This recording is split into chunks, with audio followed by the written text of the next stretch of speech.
저희 협회는 캐다로 한국인공지능 데이터과학협회입니다. 약 8년 전부터 비공식적으로 운영해 오다가 작년 4월에 34인의 발기인들이 협력해서 사단법인화 공식화했고요.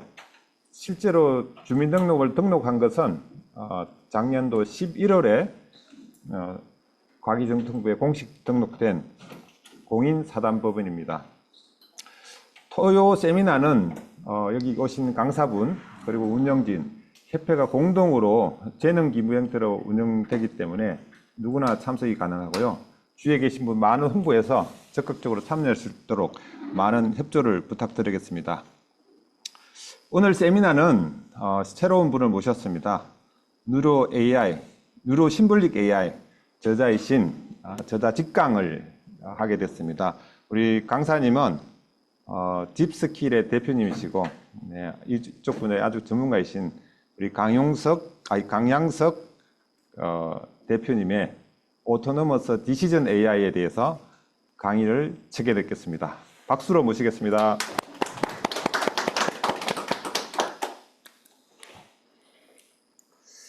자, 여러분 안녕하세요. 네, 토요일 오전인데, 오후죠? 네, 네. 비도 오고 해서 여러 가지로 좀 편하지만은 않으셨을 텐데 이렇게 시간 내주셔서 진심으로 감사드립니다.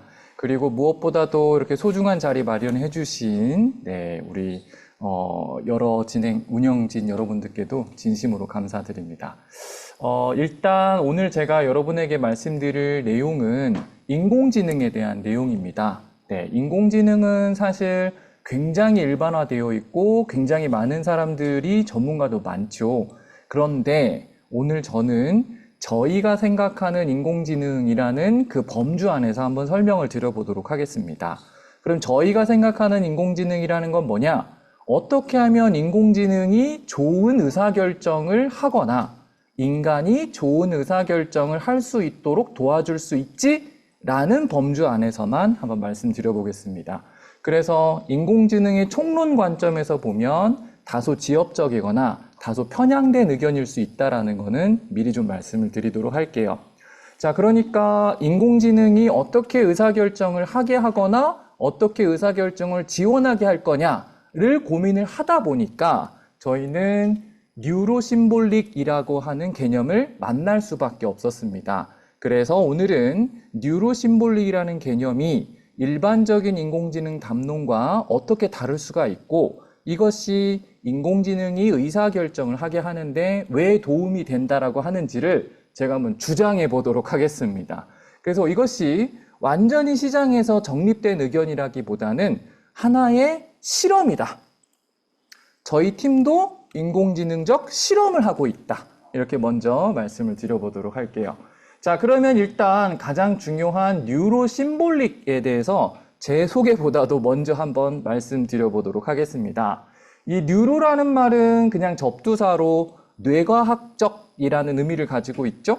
그러면 이 뇌라는 것이 생물학적인 의미라기보다는 인공지능 진영에서 주로 사용하는 신경망 기반의 연산 방식을 총칭하는 방법입니다.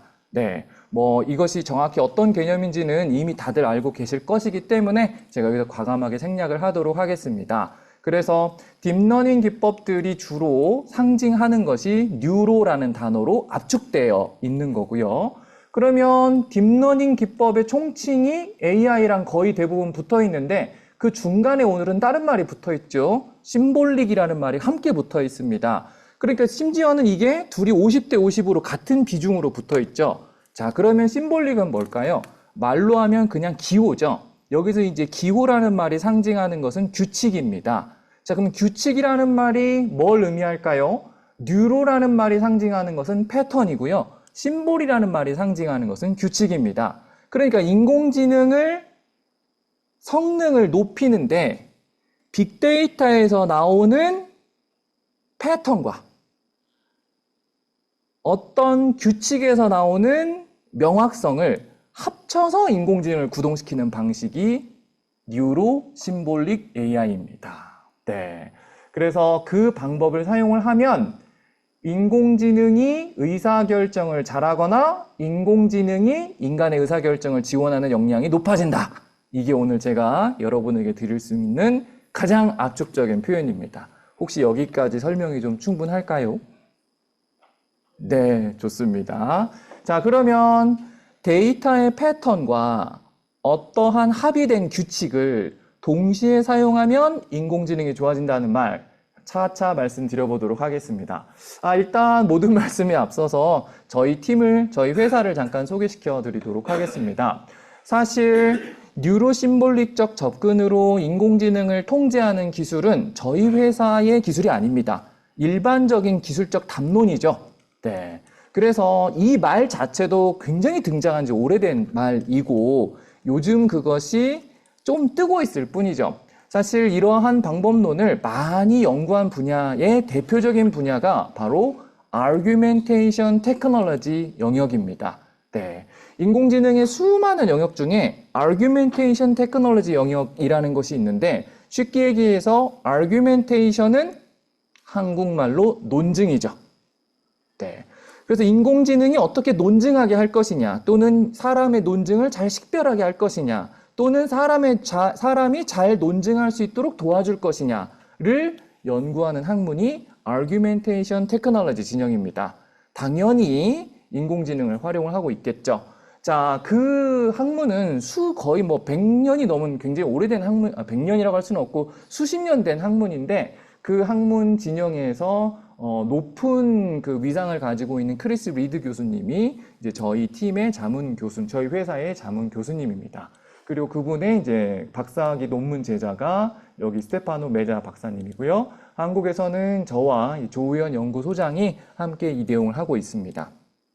저희가 이 팀 프로파일을 이렇게 설명드리는 이유는 사실 저는 인공지능 상장사에서 임원 역할을 한 적은 있지만 인공지능을 공학적으로 공부한 적은 거의 없습니다. 사실 제 커리어를 잘 보시면 사실 의사결정 상황에 많이 노출된 측면이 있습니다. 그러니까 전략 컨설팅 업무를 10년 정도 했고 상장사 임원 생활을 좀 하다 보니까 부득불하게 빅데이터와 인공지능을 학문적으로 배우지 않은 상태에서 빅데이터와 인공지능을 가지고 의사결정을 해야 되는 상황에 많이 처할 수밖에 없었죠. 그래서 그러다 보니까 제가 늘 가지고 있던 고민이 있었습니다. 데이터 과학자들이 하는 말을 어디까지 믿을 수 있을까? 또는 인공지능에서 나온 답을 어디까지 믿을 수 있을까? 실제로 어떠한 중요한 의사결정을 하다 보면 그 의사결정은 다 내가 책임을 져야 되는데 어디까지 트러스트를 줄 수 있을까에 대한 근본적인 의문이 있었고 오히려 이러한 위치 때문에 데이터 과학과 인공지능을 조금은 객관적으로 볼 수 있지 않았을까. 그래서 인공지능과 데이터 과학을 전공하신 분들이 편향돼 있다 이 뜻이 아니라 수용자 입장에서 소비자 입장에서 데이터 과학을 어떻게 봐야 되는 거지 수용자 입장에서 활용자 입장에서 인공지능을 어떻게 봐야 되는 건지에 많이 노출이 되어 있던 상황이었습니다. 그러다가 이렇게 Argumentation Technology 진영의 전문가들과 함께 회사를 꾸리면서 요 방법론이면 우리가 진짜로 고급 의사결정을 할 수 있는 인공지능을 만들 수 있겠구나를 깨달은 거죠. 사실 지금까지의 설명에서 제가 크게 두고 있는 어썸션 하나가 있습니다. 네, 혹시 발견했는지 모르겠지만 지금의 일반적인 일반적인 인공지능으로는 고급 의사결정을 할 수 없다라는 대전제가 들어있습니다. 네, 그래서 뉴로심볼릭 방법은 그 대안 중 하나일 뿐인 것이고 왜 우리가 일반적인 LLM이나 일반적인 머신러닝 기법으로는 고급 의사결정을 할 수 없다고 하는지 그거부터 한번 차근차근 말씀드려보도록 하겠습니다. 말씀드린 대로 저희 회사의 미션은 어떻게 하면 디시전 메이킹 AI 엔진을 만들 수 있을까입니다. 그런데 여기에서 디시전 메이킹이라는 말에서 저희가 굉장히 중요하게 생각하는 것은 사실 디시전이 아닙니다. 굉장히 저희가 중요하게 생각하는 단어는 바로 메이킹입니다. 그러니까 어떠한 인간의 고급 의사결정이 제너레이트 되는 게 아니라 왜 make라는 단어를 썼을까? 그것을 한문으로 하면 결정이라는 말을 썼을까? 그러니까 의사 도출이 아니라 의사 결정이고 decision generation이 아니라 decision 왜 making이라는 말을 썼을까? 결론부터 말씀을 드리면 디시전 메이킹은 굉장히 조작적이고 굉장히 자기적인 행태라는 것을 이해하는 것이 사실 저희의 가장 큰 기본 철학입니다. 네. 그러니까 우리가 예를 들면 가장 LLM과 관련해서 많이 나오는 이야기 중에 LLM에서 나오는 어떠한 의사결정과 관련된 내용을 믿을 수가 없어요 라는 표현을 많이들 쓴단 말이에요. 그러니까 그것이 어떤 그 글짓기의 도구가 되거나 그것이 어떠한 영상의 편집 도구가 될 때는 상관이 없지만 의사결정이라는 퍼포스를 기준으로 봤을 때는 이걸 믿어도 되나? 라는 근본적인 의심이 있죠. 예, 그것은 왜 그러냐면 LLM이 일반적으로 무언가를 메이크하고 무언가를 의도를 가지고 조작하는, 조정하는 그런 도구라기보다는 단순히 의사결정에 해당하는 것을 그럴싸하게 제너레이션하는 도구이기 때문이죠. 그래서 우리가 어떻게 하면 그러면 디시전을 메이크할 것이냐 이러한 문제에 대해서 논의해 보도록 하겠습니다. 이제 다소 좀 딱딱할 수는 있는데 인공지능이 의사결정을 하게 하는 데 있어서 사실 저희는 좀 더 철학적이고 좀 더 개념적인 체계가 필요했습니다. 단순히 LLM이 가지고 있는 버전을 이해하거나 LLM이 가지고 있는 파라미터 수를 따라가기보다는 과연 인간은 어떻게 의사결정을 할까를 형상화할 수밖에 없었죠. 이제 그러면서 저희가 발견한 체계는 바로 세 가지 체계가 함께 돌아가야 된다라는 것을 이해하게 되었습니다. 첫 번째, 인간은 기본적으로 인텔리전스, 지능과 이모션, 감정을 합쳐서 의사결정을 하죠. 이것은 제가 따로 말씀을 드리지는 않겠습니다. 그러니까 좋은 의사결정을 하려면 지능과 감정의 적절한 조화가 필요하니까 당연히 인공지능의 구조도 이 둘을 준용해야겠죠. 자, 아직 Artificial Emotion 쪽은 저희가 전혀 연구가 되어 있지는 않습니다. 그러면 Artificial Intelligence 쪽은 어떠한 지능 체계를 갖춰야 될 것이냐? 거기에 대해서는 다시 세 개의 체계로 나눠볼 수가 있습니다. 좋은 의사결정은 대개 가치 체계와 판단 체계와 정보 체계의 합이라고 볼 수가 있죠. 너무 딱딱하지만 실제로 저희가 대화 엔진을 이렇게 구축을 했기 때문에 단순히 개념 체계가 아니라 실제 저희 엔진의 구조가 이렇게 되어 있습니다. 네. 그러니까 좋은 의사결정을 위해는 좋은 의사결정을 만들어내는 가치 체계가 있죠. 예를 들면 회사로 얘기하면 회사에서 얘기하는 가장 높은 수준의 가치 체계는 오너의 경영 철학이죠. 네. 그러니까 회사 외곽에 있는 법 체계 이런 거 말고 그 회사 내에서 경영 체계의 가장 어떤 의사결정의 기준은 오너의 경영 철학입니다. 그 이외에도 매번 3, 4년에 한 번씩 바뀌는 전략 방향성이라든지 또는 특정 의사결정자의 선호나 취향의 문제라든지 또는 그 특화된 분야에서의 본인의 생각의 경향 이런 것들이 실제 의사결정에 굉장히 영향을 많이 미치게 되죠. 자, 그 다음에 3번으로 바로 넘어가면 바로 정보체계입니다. 자, 이것이 제가 이해하는 바로는 기존의 MIS 체계들이 주로 다루던 영역이죠. 자, 인간의 정보체계는 크게 보면 저희가 봤을 땐 세 가지로 나눌 수가 있습니다. 첫 번째가 정보지식, 두 번째가 논리지식, 세 번째가 경험지식이죠. 네, 여러분도 잘 아시겠지만 정보지식은 말 그대로 우리가 일반적으로 빅데이터라 부르는 것들, 네, ERP에 있는 것들, MES 시스템에 있는 것들, 다 그런 것들을 의미할 수가 있죠. 자, 그런데 이것만이 기업의 정보체계는 아니죠. 오늘은 제가 기업을 중심으로 한번 설명을 해보도록 할게요. 당연히 현장 엔지니어의 본능적인 감, 이런 지식도 있죠. 이런 걸 우리가 경험 지식이라고 부르죠. 자, 그러면 정보 지식도 아니고 경험 지식도 아닌 독특한 지식의 종류가 하나가 있는데 사실 오늘 제가 주안점을 둬서 말씀드릴 부분인데 그게 바로 논리 지식입니다. 자, 논리 지식은 뭐냐? 인간이 경험한 적도 없고 또는 정보로 들은 적도 없지만 그것이 필연에 가까운 판단의 근거를 제시할 수밖에 없다는 걸 본능적으로 인정할 수밖에 없는 지식들이 있죠. 예를 들면 쉽게 얘기하면 모든 인간은 죽는다. 소크라테스는 인간이다. 그러니까 소크라테스는 죽는다. 자, 우리가 소크라테스가 죽는지를 정보 지식으로 취득한 적이 있습니까? 없죠. 소크라테스가 죽었다는 것을 경험 지식으로 취득한 적이 있습니까? 없죠. 하지만 우리는 소크라테스가 죽는다라는 그 명제에 대해서 100% 필연성을 가지고 지식으로 채택하죠. 그것은 바로 논리 지식의 영역입니다. 그래서 인간은 의사결정을 할 때 이 논리 지식과 경험 지식과 정보 지식을 굉장히 합쳐서 활용할 수밖에 없는 태생적 한계를 가지고 있죠. 뭐 그걸 한계라고 볼 수도 있고 우리의 우월함이라고 볼 수도 있겠네요. 자, 그러면 인간이 정보체계를 저렇게 활용한다라고 봤을 때 꼭 인공지능이 그럴 필요는 없지만 적어도 인공지능이 인간 수준의 의사결정을 할 수 있다라고 주장을 하려면 저 셋 모두를 다룰 수 있는 인공지능이어야 한다라는 간단한 논리 지식을 우리는 가질 수 있습니다. 자, 그러면 여러분이 봤을 때 현재의 인공지능은 주로 어떤 지식을 많이 다룰까요? 정보 지식. 맞습니다. 빅데이터를 기반으로 패턴을 잡아서 그 패턴을 증거 삼아서 논증을 구성하는 형태, 추론을 하는 인공지능은 전형적인 정보 지식을 활용하는 것이죠. 그쵸? 네. 하지만 우리는 너무 잘 알고 있어요. 나머지 논리 지식과 경험 지식이 실제 기업 현장이나 고급 의사결정에는 아주 중요한 역할을 한다는 것 말입니다. 그러니까 이 간단한 체계 안에서도 우리는 큰 숙제를 얻게 됩니다. 뭐죠?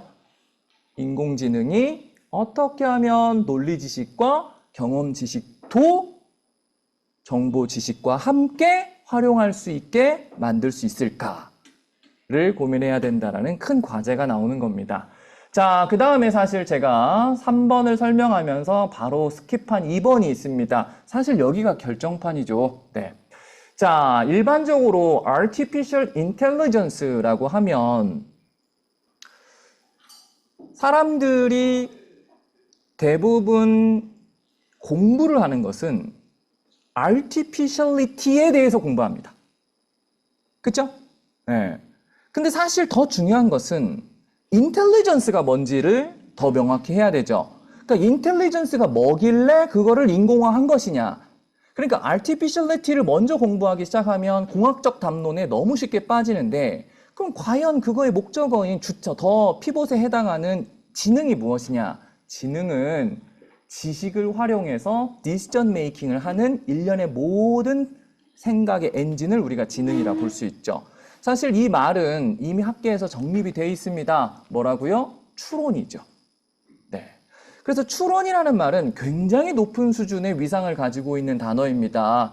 의사결정을 설명을 할 때도 추론이 굉장히 핵심이 되고 데이터 과학을 이해할 때도 추론이라는 단어를 이해하지 못하면 데이터 과학을 정확히 이해할 수가 없고 또는 인공지능을 이해할 때도 추론이라는 말을 이해하지 못하면 정확히 이해할 수 없죠. 그러면 지능을 우리가 간단하게 추론이라는 말로 대체해서 이해한다면 추론의 종류에는 뭐가 있습니까?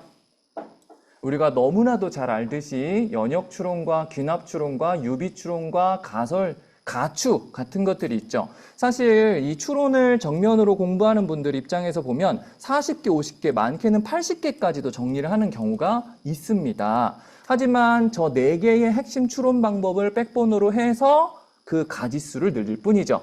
자, 그러면 여러분 잘 아시겠지만 제가 오늘 내용을 좀 많이 깊게 들어갈 거여서 좀 설명을 해보면 연역 추론은 뭡니까?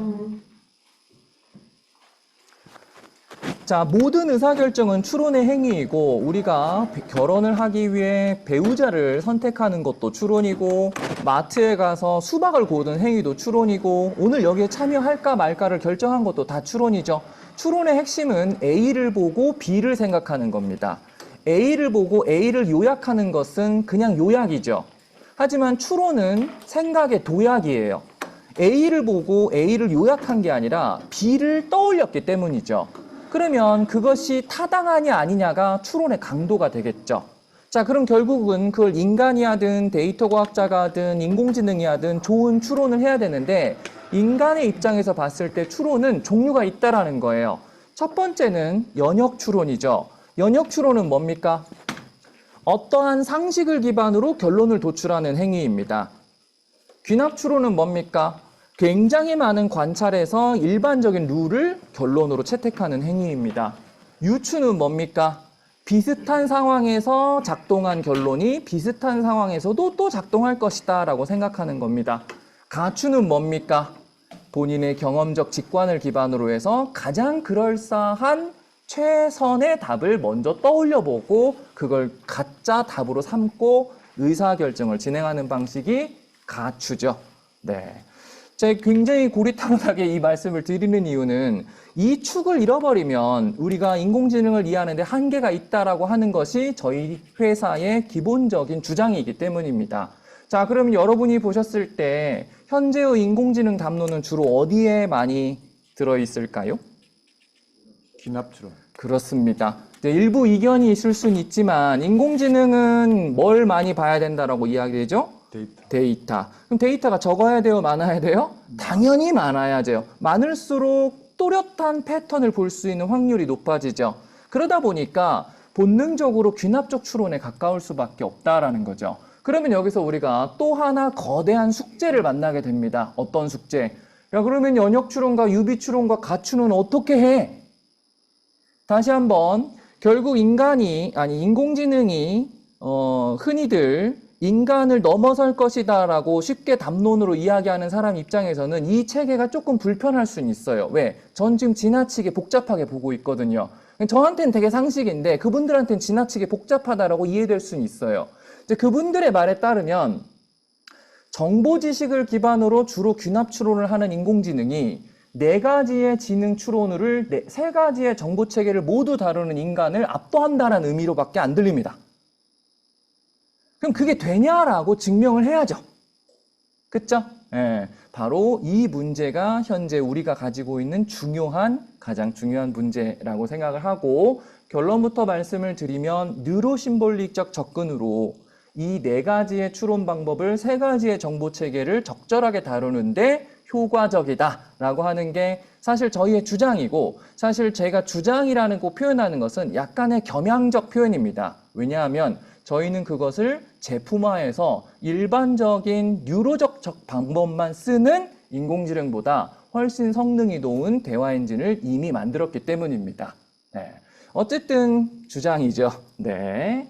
자, 그래서 우리가 인공지능이 의사결정을 하게 하려면 어떻게 하면 우리 가치 체계를 본인의 컴퓨테이션 안에서 웨이트로 연산할 수 있게 하느냐라는 과제와 어떻게 하면 연역 추론과 유비 추론과 가추를 잘 할 수 있게 하느냐라는 과제와 어떻게 하면 논리 지식과 경험 지식을 다룰 수 있게 하느냐라는 과제를 뚫어내야 된다라고 하는 일종의 큰 과제를 만나게 됩니다.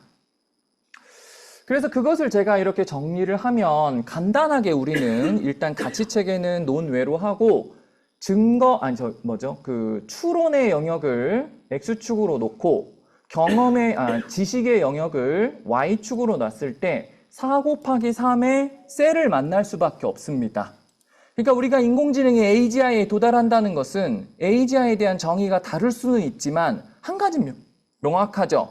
인간 비슷하게 제너럴리티를 갖는다는 건데 그럼 인간이 원래 4개의 추론을 3개의 지식에 대해서 하고 있는데 그러면 인공지능도 할 수 있어? 라고 답을 해야 된다라는 겁니다. 제가 이해하기로는 현재 주로 인공지능 담론은 귀납적 추론을 정보 지식으로 활용하는 이쪽 부분에 굉장히 담론이 몰려있죠. 그럼 나머지 11개 셀은 어떻게 처리할 거야? 에 대한 우리의 연구가 있어야 된다라는 게 딥스킬의 기본적인 문제의식입니다.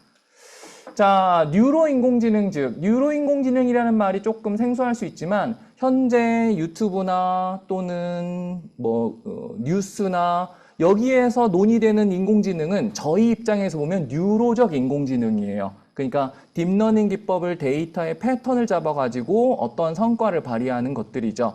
자, 그것을 뉴로 인공지능이라고 저희가 자기적으로 명명했을 때 연역적 추론이 굉장히 약하죠. 왜 약할까요? 당연히 연역적 추론은 그 개념상 대전제에서 결론을 뽑아내는 과정에서 대전제가 상식이어야 됩니다. 그런데 인공지능에 대한 가장 대표적인 비판 요소가 인공지능은 상식이 없다라는 표현이죠. 인공지능이 상식이 없다라는 것은 생각보다 크리티컬한 위크 포인트입니다. 왜냐하면 데이터가 바뀌면 결론이 바뀌잖아요. 데이터가 바뀌면 결론이 바뀌는 것은 연역적 추론을 하는 사람의 입장이 아닙니다. 데이터가 바뀌어도 데이터를 의심할 수 있는 수준으로 나는 이 상식을 보유하고 있다라는 게 연역적 추론을 하는 사람들의 중요한 방법이죠. 그러니까 인공지능은 뉴로적 인공지능, 현재 이제 주류로 잡고 있는 뉴로적 인공지능은 연역적 추론을 하는데 굉장히 약합니다. 당연히 귀납적 추론에는 매우 강할 수밖에 없고요. 유추. 유추는 뭐 여러분 잘 아시겠지만 유추를 다시 조금만 설명을 하면 뭐 경영적으로 얘기하면 벤치마킹이 유추죠. 그쵸? 네. 어떤 회사가 새로운 사업을 진행을 하려고 하는데 새로운 사업에 진행을 한다는 것은 3, 4년에 한 번씩 있는 일이에요. 3, 4년에 한 번씩 있는 일이라는 것은 관찰의 양이 충분하지 않다는 거예요. 관찰의 양이 충분하지 않다는 것은 귀납적 추론을 할 수 없다라는 거예요. 그러면 현업 입장에서 어떠한 사업에 진출하는 게 좋을지를 만약에 오너가 야 A 사업 진출해 라고 이렇게 찍어버리면 그건 무슨 추론을 한 겁니까? 연역을 한 거죠. 오너의 권위가 대전제가 되어서 누구도 부정할 수 없는 상태에서 판단의 대전제 역할을 한 거예요. 하지만 만약에 오너가 전략기획팀장한테 야 ABC 산업에서 어떤 산업 진출하는 게 좋을 것 같아? 라고 물어보면 연역적 추론을 본인이 할 수 없죠. 본인은 그런 권위가 없으니까. 귀납적 추론도 하기가 되게 어려워요. 우리랑 비슷한 상황에서 사건의 경우가 많지 않거든요. 그쵸? 그렇다고 해서 가추를 할 수도 없어요. 가추는 그냥 경험을 기반으로 찍고 그게 맞는지를 보는 거거든요. 어렵죠. 그래서 제일 많이 취하는 방식이 유추죠. 유추는 벤치마킹을 하는 겁니다. 그럼 우리 회사와 우리의 업태와 우리의 전략 방향과 우리의 시장적인 어떤 헤게모니가 비슷한 상태의 대상이 어떠한 사업에 진출했는지를 한번 보는 거예요. 케이스가 그래봐야 5손가락 안에 들어오는 거죠. 거기서 시사점을 찾는 거예요. 그러니까 제 결론이 나한테도 맞을걸이라고 생각하는 거. 그게 유추입니다. 그럼 유추를 이렇게 생각해 볼 수가 있죠. 일론 머스크가 지금 화성을 가려고 인간을 화성에 보내려고 엄청나게 많은 돈을 쓰고 있죠. 그럼 무슨 추론입니까? 그러니까 화성이 인간이 살기 적합하거나 화성에 인간 생명체가 살거나 어쨌든 그런 판단이 있기 때문에 그 어마어마한 투자를 하고 있는 거겠죠. 그러면 일론 머스크의 그 의사결정은 무슨 추론이에요? 연역적 추론. 연역이 아니죠. 왜? 우리는 화성에 대한 상식이 없습니다. 화성을 가본 적도 없고 그래봐야 사진 몇 번 찍었단 말이죠. 그쵸? 예. 화성 같은 애들이 주변에 막 화성의 특징이 인간이 살기 적합하다라는 것을 귀납적으로 실험할 만큼 화성과 화성 비슷한 애들이 많아요, 적어요? 많지 않죠. 우리가 볼 수 있는 행성이 몇 개 있어요. 수금지와 목도 쳐내면 그래봐야 10손가락밖에 들지 않기 때문에 임계 수준을 돌파한 사건의 양이 많지가 않아요. 화성은 하나밖에 없단 말이에요. 그럼 가추예요? 가추는 뭐예요? 그냥 점지받는 거예요. 왠지 화성에 인간이 살 수 있을 거라고 생각하는 거죠. 그러면 가추로 그렇게 하진 않았겠죠. 그럼 뭘까요? 유추입니다. 왜 유추예요? 지구에 인간이 살죠. 인간은 생명체죠. 그럼 인간이 지구에 살 수 있었던 기본적인 요소가 있었겠죠. 그럼 그 기본적인 요소를 화성에 봤더니 화성이 어느 정도 갖추고 있다라고 본 거예요. 굉장히 낮은 강도의 정확도를 가진 추론 방식입니다. 거기에 천문학적인 돈을 베팅을 한 거죠. 그러니까 이런 형식 논리 관점에서 보면 일론 머스크의 그 행동은 굉장히 설명이 될 수 없는 높은 수준의 베팅입니다. 왜냐하면 일반적으로 연역과 귀납과 유추와 가추의 관계에 있어서 연역이 증거 능력이 가장 강합니다. 그리고 가추로 갈수록 증거 능력이 약해요.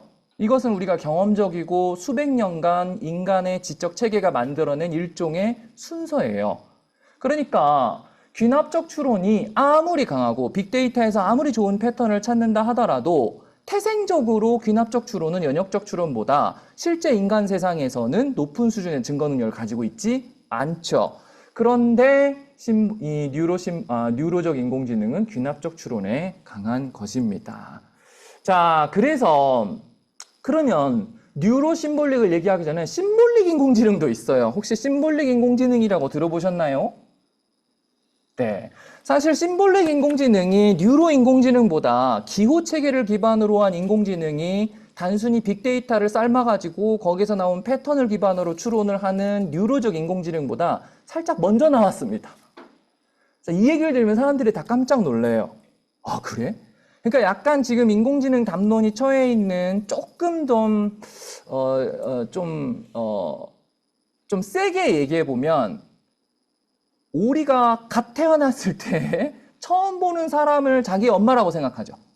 그거랑 좀 비슷해요. 인공지능 담론은 1945년부터 쭉 나오기 시작을 해서 굉장히 많은 부침이 있다가 일반인들한테는 거의 노출이 안 된 담론이었죠.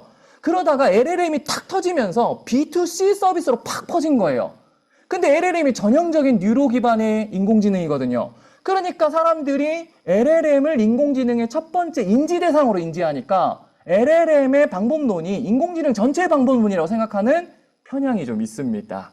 사실 심볼릭 인공지능이 LLM을 이러고 대표되는 뉴로적 인공지능보다 먼저 생겼습니다. 그도 그럴 것이 1945년 이때 인공지능이 딱 개념이 나올 때 뭐가 없었겠어요? 데이터가 없죠. 기본적으로 빅데이터는 디지털 트랜스포메이션을 기반으로 한 디지털 환경에서 빅이라는 개념을 갖기 시작을 했는데 1940년대에는 디지털 환경이 없었어요. 디지털 환경이 없으니까 빅데이터가 없어요. 빅데이터가 없으니까 빅데이터 기반의 인공지능이라는 개념은 있을 수가 없었던 거예요. 그러니까 당연히 그때 당시의 인공지능은 어떻게 하면 인간의 논리적 사고를 닮을까? 그것을 어떻게 하면 기호적으로 잘 표현할까를 연구했던 심볼릭 인공지능이 먼저 살짝 나온 겁니다. 근데 심볼릭 인공지능은 쉽게 생각하면 수학이라고 생각하면 됩니다. 수학과 통계학의 차이가 전형적인 이제 그 경우라고 볼 수 있죠. 수학은 모든 학문 중에 굉장히 독특한 개념을 하나 가지고 있죠. 뭡니까? 공리라는 개념을 가지고 있죠. 이건 다 맞는 거야. 이건 다 맞는 거예요. 그러니까 물론 이제 수학적 개념도 시대에 따라서 많이 챌린지를 받는 약간 거의 진리에 가깝다라고 볼 수는 없지만 높은 수준의 원리의 위상을 가지고 있죠. 그렇죠? 근데 잘 생각해 보면 어떤 사회과학과 자연과학도 공리라는 개념을 가지고 있지는 않습니다.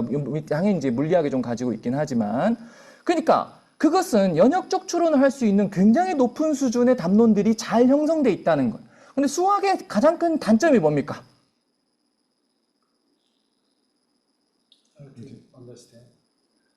언더스탠드 하기 편하죠. 굉장히 로지컬하니까. 좀 어댑터빌리티가 좀 떨어집니다. 네. 수학적으로 일상의 모든 문제를 풀기가 되게 어려워요. 수학은 굉장히 로지컬하고 높은 수준의 지식을 추구하지 하지만 어댑터빌, 유한스, 플렉서빌리티가 좀 떨어져요. 그러다가 튀어나온 게 이제 통계학이죠. 통계학은 디사이시브한 의사결정을 하는 게 아니라 확률적 의사결정을 한다라는 굉장히 에포컬한 사건을 낳았죠. 그러니까 심볼릭 인공지능이 먼저 나왔다는 것은 수학적 방법론으로 설명을 하던 그런 시대가 먼저 있었고 그 위에 수학적 방법론이 굉장히 리지디티, 굉장히 고지식하고 일상을 편안하게 설명하는 기능이 좀 떨어지니까 그것을 통계적으로 이해하는 정도의 차이라고 하는 개념이 들어오기 시작을 하면서 통계적 방법으로 이해하기 시작했죠. 그래서 뉴로 인볼릭이 뜬 거예요.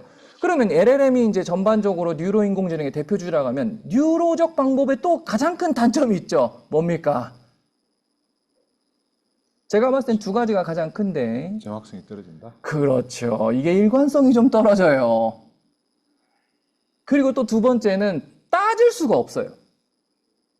그게 왜 그렇게 나왔대? 저게 왜 고양이래?를 따질 수가 없어요. 근데 따질 수가 없다라는 것을 사실 저도 인정을 합니다. 우리 일상적인 의사결정에 있어서 거의 80~90%는 따질 수 없어도 그럴싸함으로 좋은 의사결정을 할 수 있는 경우가 있다라는 걸 저도 인정해요. 하지만 크리티컬한 의사결정의 경우는 다르죠. 그러니까 우리가 LLM을 기반으로 기업체에서 B2B 솔루션으로 못 쓰는 이유는 LLM이 가지고 있는 두 가지, 일관성이 없거나 따질 수 없다라는 것을 B2B에서는 CIO들이 도대체 받아들일 수가 없습니다. 그러니까 일반적으로는 사용할 수 있죠.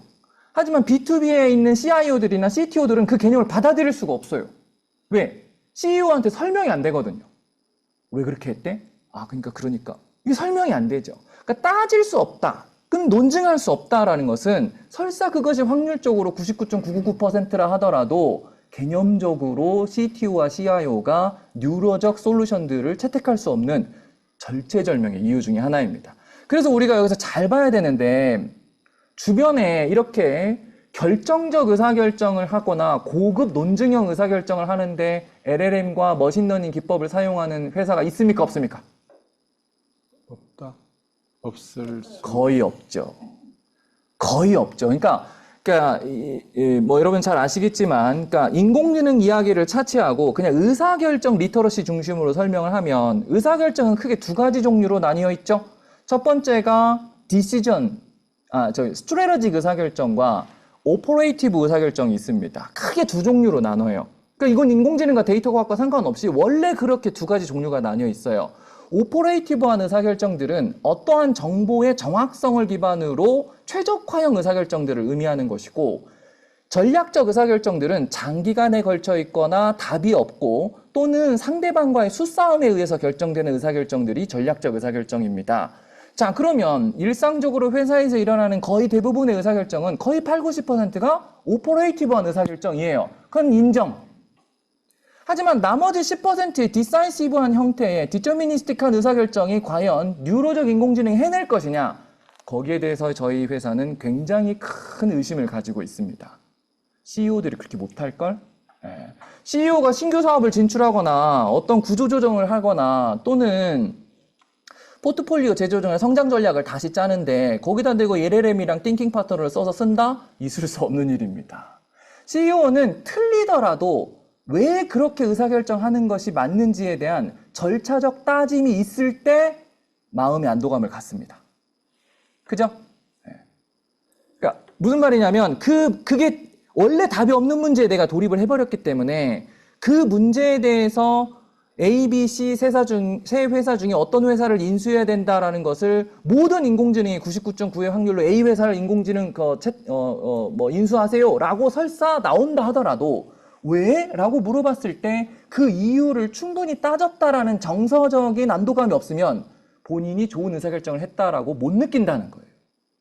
그럼 인간이 의사결정의 주체로서의 기능을 놓지만 않는다면 이 특성은 인공지능의 시대에도 유지될 수 있죠.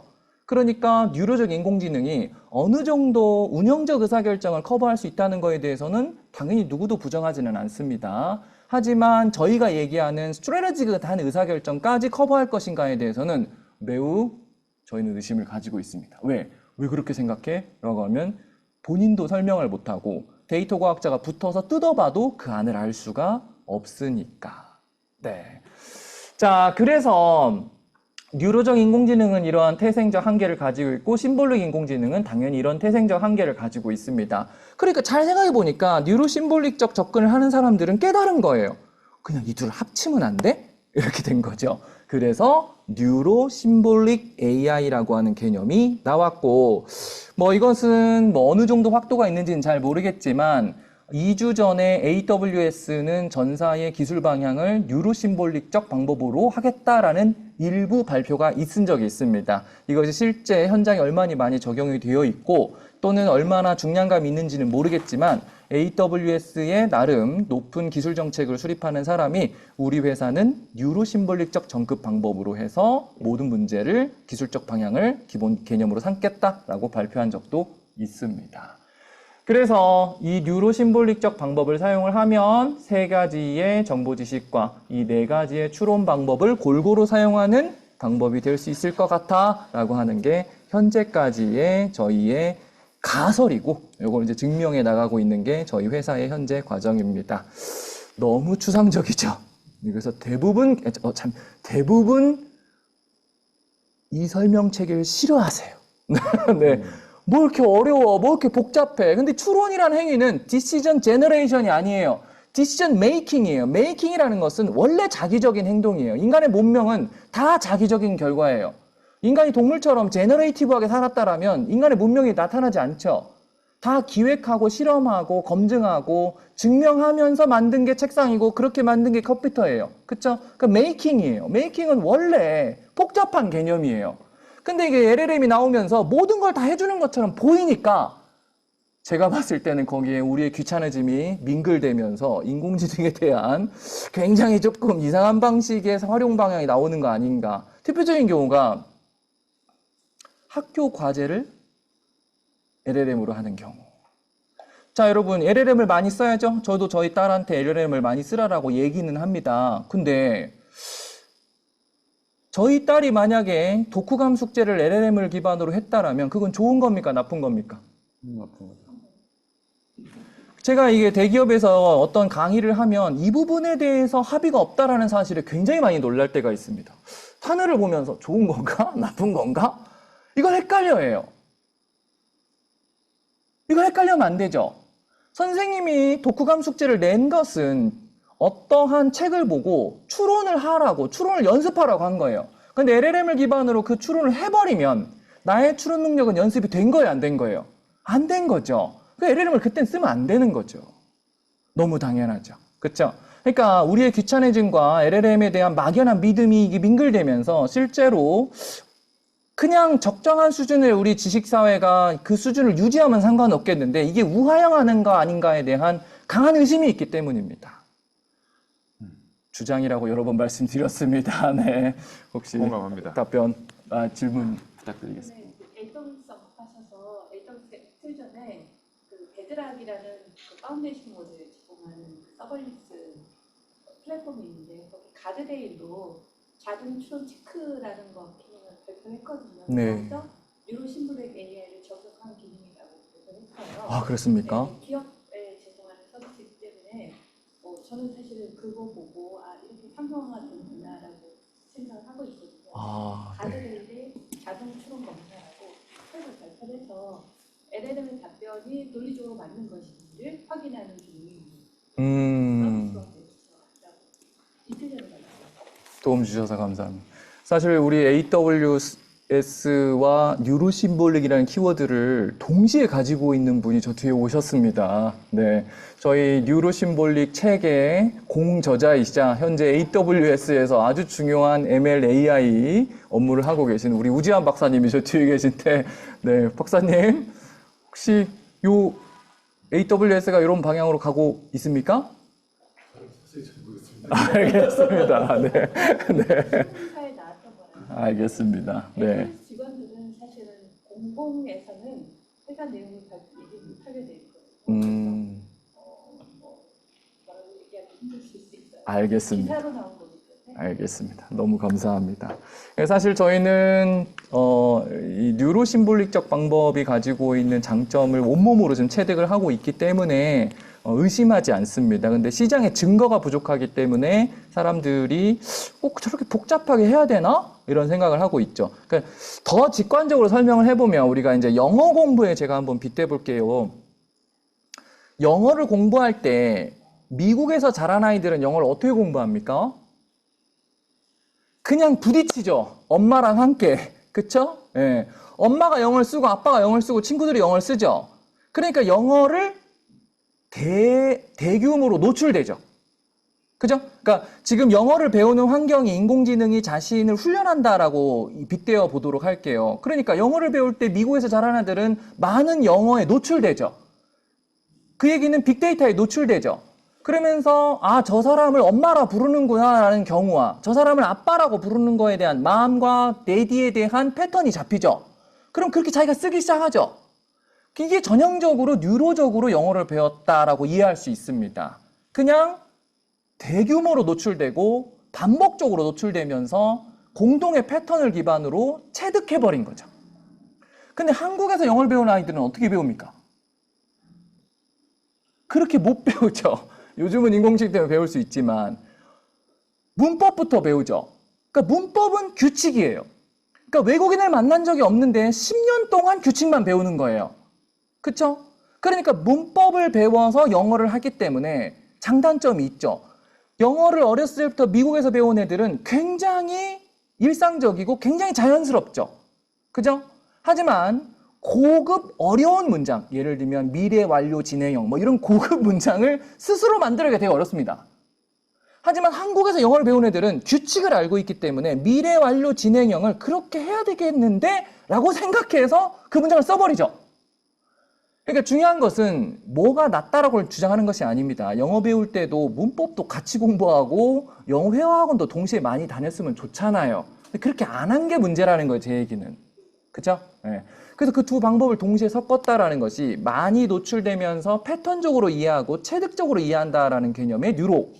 그리고 문법 지식이 기본적인 생각의 골격을 가지고 있기 때문에 거기에 대해서 의심하지 않는 규칙을 빨리 받아들인다라고 하는 명확성. 그래서 유연성과 명확성을 동시에 담보할 수 있는데 왜 그렇게 뉴로적 접근만 자꾸 이야기하는지를 잘 모르겠어라는 문제의식이 바로 그것입니다. 아마 AWS가 가드레일로 그 개념을 썼다라는 거에 저는 100% 동의합니다.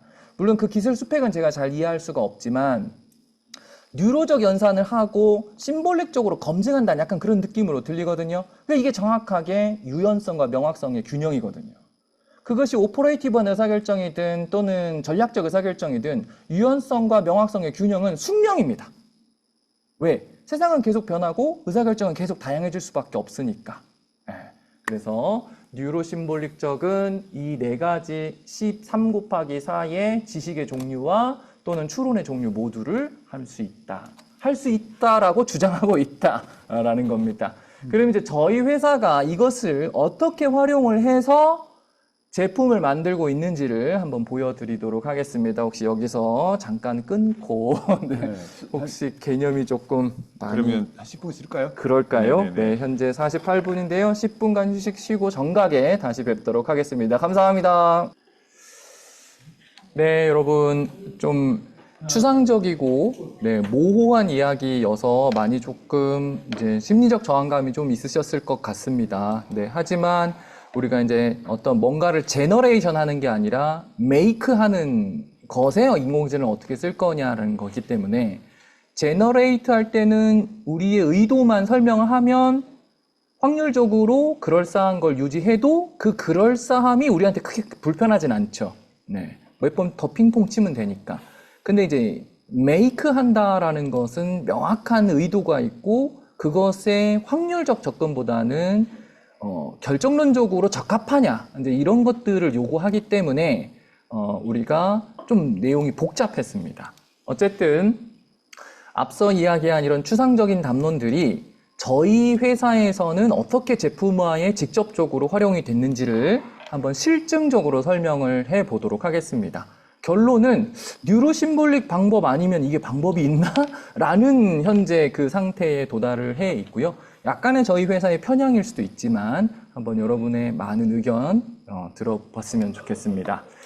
일단 이제 저희 회사가 어떻게 제품을 구현을 하는지에 대해서 가장 요약적으로 설명한 판인데요. 당연히 디시전 A를 만들려면 어떤 가치 체계와 판단 체계와 정보 체계가 있어야 된다라는 것은 앞에서 설명을 드렸습니다.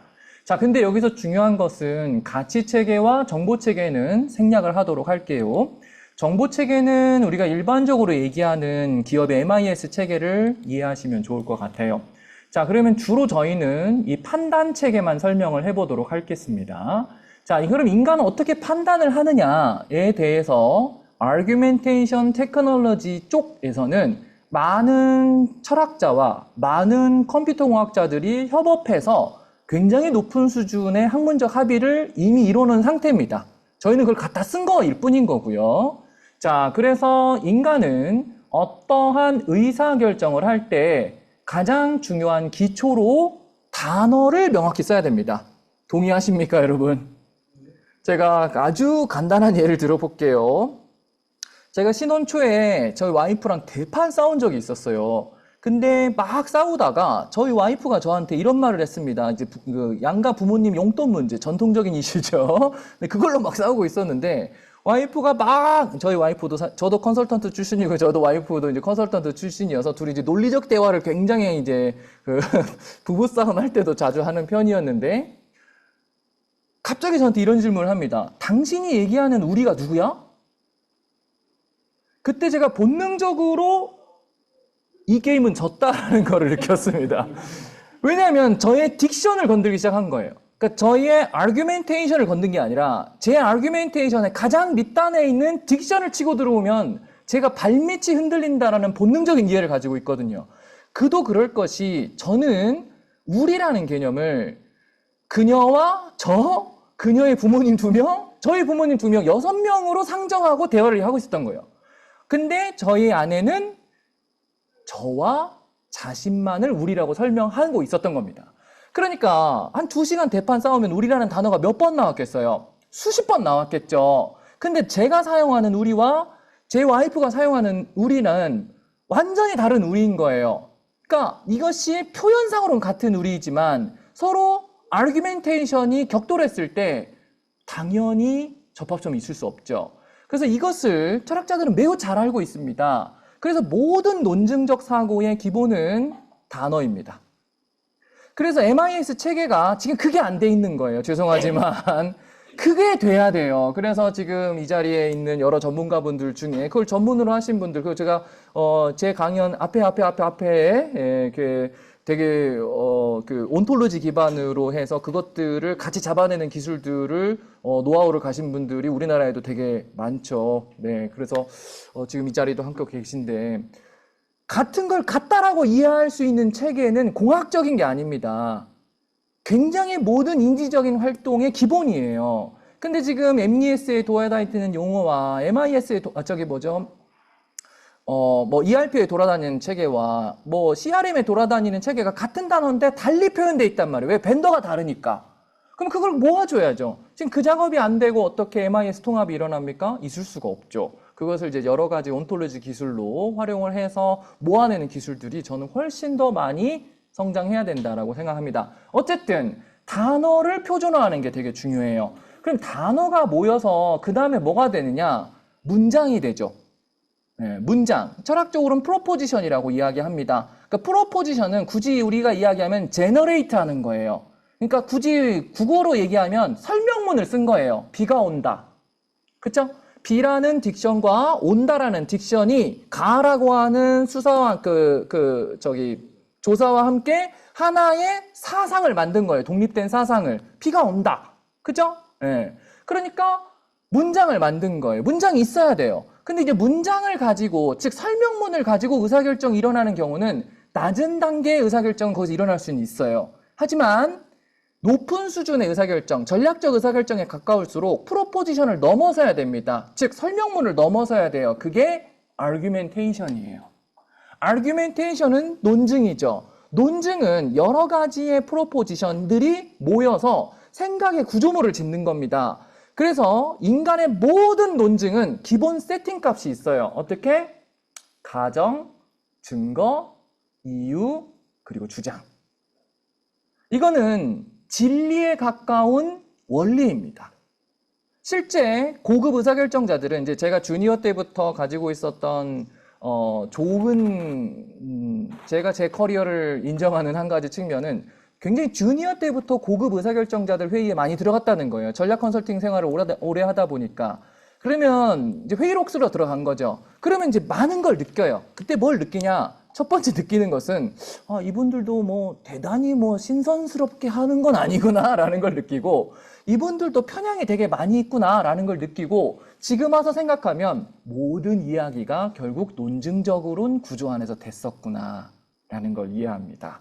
그래서 이 논증의 구조는 사실 의사결정의 핵심적인 핵심이고, 저 논증 구조의 또 핵심이 바로 추론이죠. 네, 그래서 가정, 증거, 이유, 주장, 이 모든 것들이 하나하나가 프로포지션입니다.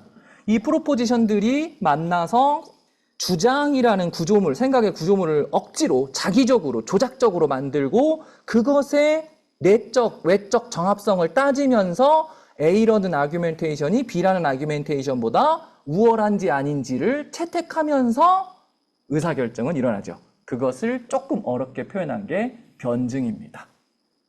그래서 단어, 문장, 논증, 변증이 의사결정 알고리즘에 있어서 가장 큰 핵심이죠. 그러니까 우리가 일반적으로 LLM한테 의사결정을 물어본다는 것은 이 모든 게 그냥 생략되고, 의사결정의 맥락에는 비슷한 말을 하지만 그냥 그 변증에 의해서 나올 것 같은 걸 어떻게 한 거예요? 그냥 제너레이션 한 거예요.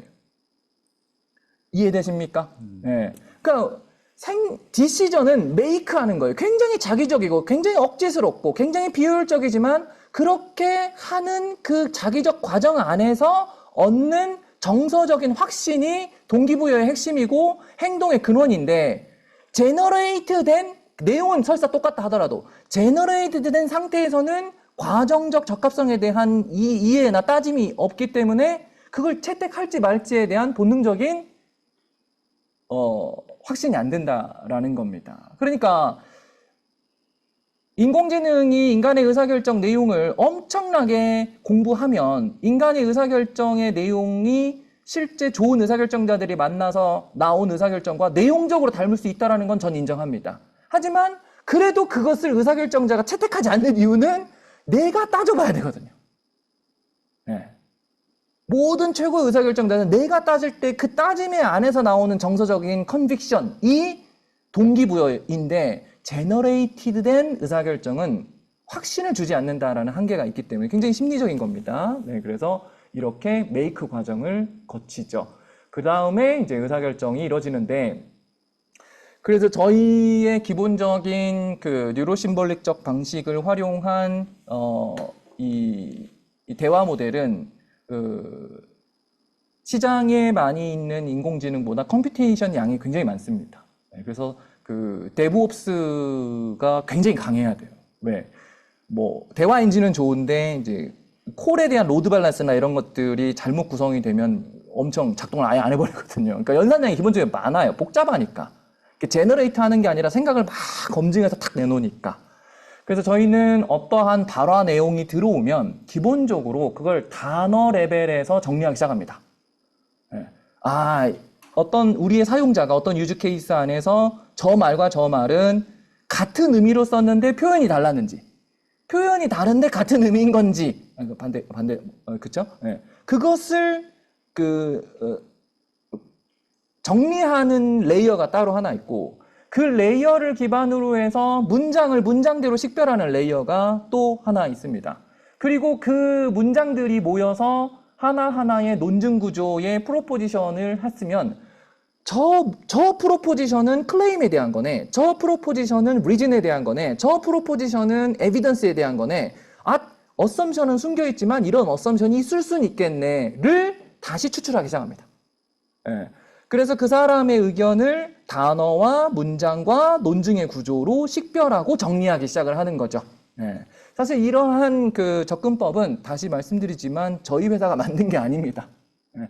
아규멘테이션 테크놀로지 진영에서 수십 년 동안 연구한, 뭐 100년에 가깝게, 100년이라고 할 수는 없지만 제가 뭐 아무튼 수십 년 동안 연구한, 그러한 내용들이고 저희는 그것을 LLM을 기반으로 해서 구동을 시켰을 뿐인 것이죠. 질문 하나 해도 된가요? 네. LLM을요, 저 로직 자체로 각 단어 레벨, 문장 레벨, 논증 레벨, 변증 레벨로 각각 적용시키면 어떤 결과가 나와요? 이게 그겁니다. 굉장히 컨셉추얼하게 그렸지만 이러한 날리지 그래프 형태가 나오는 거죠. 결국 바탕 LLM이 저 깔려 들어가는 거죠? 맞습니다. 그러니까 아규멘테이션 테크놀로지나 NLP 진영이 역사는 오래됐지만 그것이 학문적에서 산업적으로 잘 못 들어온 이유가 그것을 추론 엔진이 없었기 때문이거든요. 근데 이제 추론 엔진이 LLM이라는 녀석이 들어와 버리니까 이것이 그간의 학문적 지식들이 LLM을 만나면서 폭발해 버린 겁니다. 그것이 이제 2025년 ACL, 사실 이쪽 분야에서는 굉장히 오래된 학회죠. 영국에서 열리는 굉장히 큰 학회인데 올해 저희 회사의 이제 엔지니어 분이 그 학회에 이제 참여를 해서 나온 결론은 이제 때를 만난 거예요. NLP가 이제 드디어 때를 만난 겁니다. 옛날에는 어떻게 저런 걸 식별할까에 대한 철학적이고 형식 논리학적인 학문적 체계는 많이 나타났는데 이게 자연스러운 대화랑 연결이 안 됐거든요.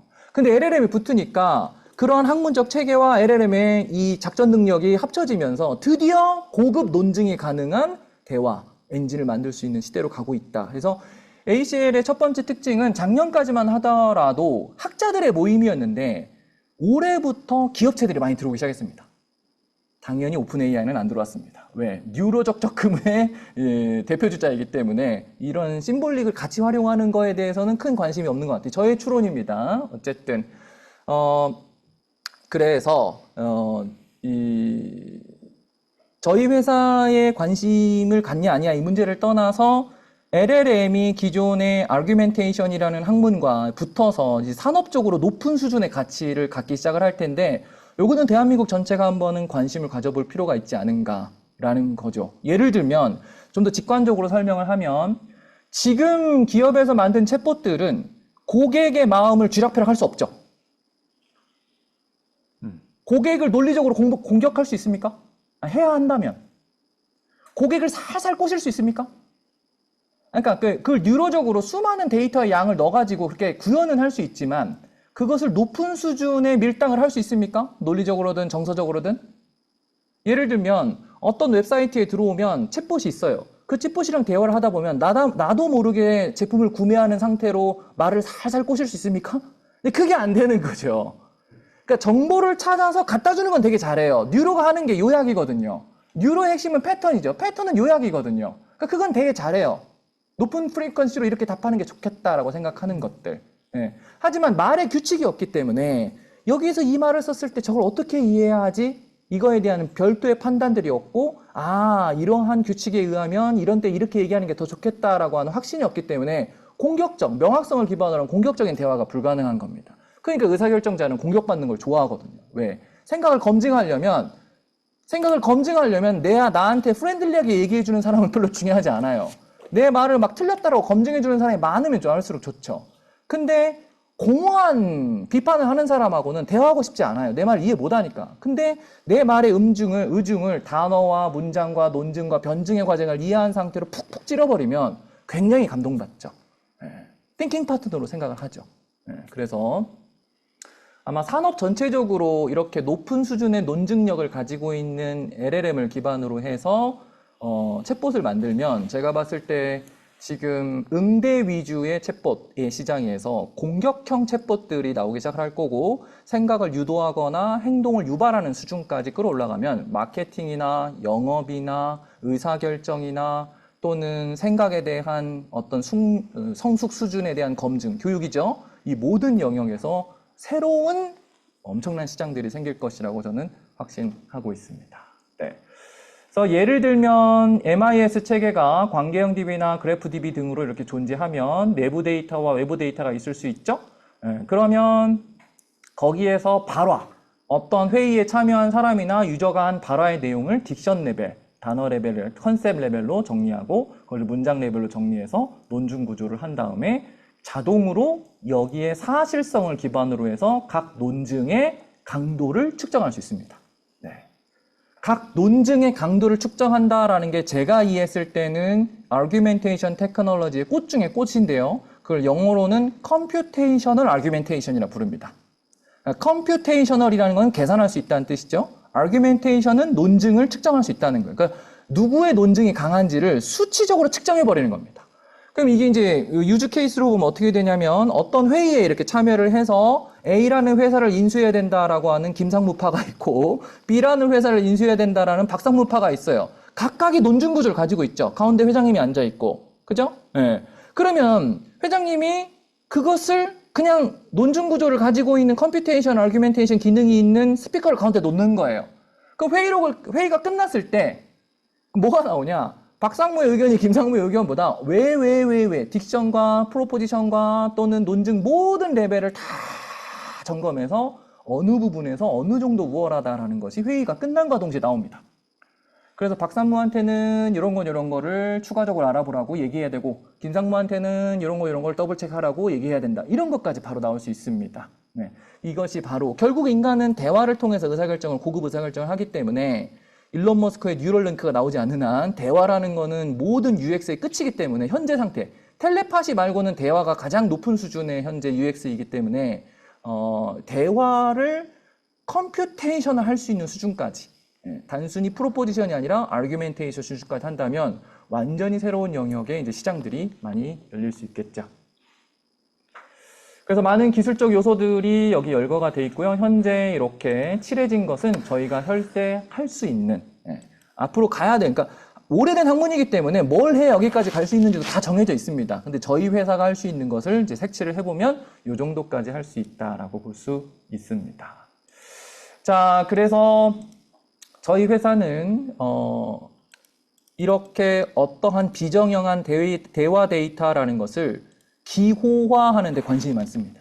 사람의 질문이 들어오면 그걸 녹취하는 게 아니라 사람의 어떤 말이 들어오면 그것을 단순히 문장으로 떨어뜨리는 게 아니라 기호화하죠. 그것을 이제 시장에서는 온톨로지라 부르기도 하고 날리지 그래프라고 부를 뿐인 겁니다. 이 온톨로지에 대한 정의는 굉장히 조금 다양하기 때문에 뭐 저희가 사용하는 용어만 온톨로지다 이렇게 얘기하고 싶은 생각은 없습니다.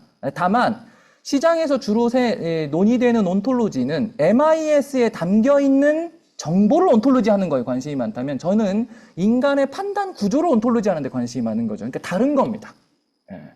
그래서 이렇게 그렇게 온톨로지를 하다 보면 이제 별개의 시장들을 만날 수 있고, 이해력을 측정하거나 판단력을 측정하거나 또는 설득력을 측정할 수 있는 별도의 제품들을 만들 수 있습니다. 왜? 인간의 의사결정은 이해력과 판단력과 설득력이 다 레이어를 이루면서 고급 의사결정이 나오는 거기 때문에 역으로 이야기하면 이 각각의 레이어를 하나의 제품화할 수도 있다라는 거죠.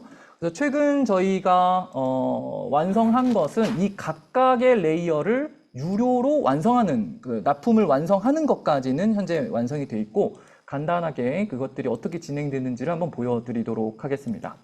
일단 이해력, 인간의 이해력을 평가하는 에이전트입니다. UNSW라고 하는 굉장히 높은 순위에 있는 글로벌 대학이 있죠. 호주에 있는 대학이고요. 전체 대학 수준 한 19위 정도 됩니다. 굉장히 높은 수준의 대학인데, 여기서 경영전략 수업에 저희 이제 이해력 평가 에이전트가 이 뉴로심볼릭 기법으로 들어갔죠. 그러니까 교수님이 뭘 경영전략에 대해서 가르치죠. 그러면 그 교수님이 이 수업 안에서 자기가 주장했던 설명 체계가 있겠죠. 그러니까 학생이 그 설명 체계대로 정확히 이해하고 있는지를 측정하는 겁니다. 그래서 그 시나리오는 겉으로 봤을 때는 챗GPT랑 다를 게 하나도 없습니다. 보시면 그냥 학생이 주어진 질문에 대해서 어떤 이렇게 답을 하면 답을 하실 수 있겠죠? 그러면 실제로 그거에 대해서 이제 논증적 대화를 시작하는 겁니다. 핵심은 얘가 진짜 이해하는지 안 하는지를 생각의 틀이 기본적으로 있기 때문에 이쪽으로 물어보고 이쪽으로 물어보는 거죠.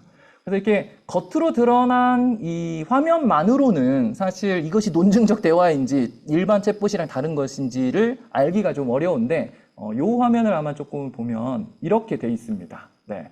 그러니까 저희가 이제 교수님이랑 미리 하는 것은 교수님의 텍스트나 교수님의 이 발화 내용을 함께 받아서 이렇게 난리지 그래프로 막 다 전환을 하는 거예요. 네. 그래서 교수님 이 개념을 이렇게, 그러니까 우리가 인간이 뭔가를 안다는 것은 어떤 개념과 어떤 개념을 연결하는 거거든요. 잘 보면. 근데 경제학에서 되게 까다로운 개념 중에 하나가 뭐냐면 기회비용이라는 개념을 경제학 전공자들도 정확히 설명하는 경우가 없어요. 그러니까 기회비용이라는 개념은 차선책의 포기분이라고 하는 이 차선책이라는 개념과 포기분이라는 개념을 연결해야지만이 차선책 기회비용이라는 개념을 정확히 이해한 겁니다. 그죠? 그래서 기회비용이라는 개념을 차선책의 포기분이라는 이 두 가지로 이해했을 때만 기회비용이라는 단어가 가지고 있는 내재적인 사전적인 의미를 이해했다라고 보는 거예요.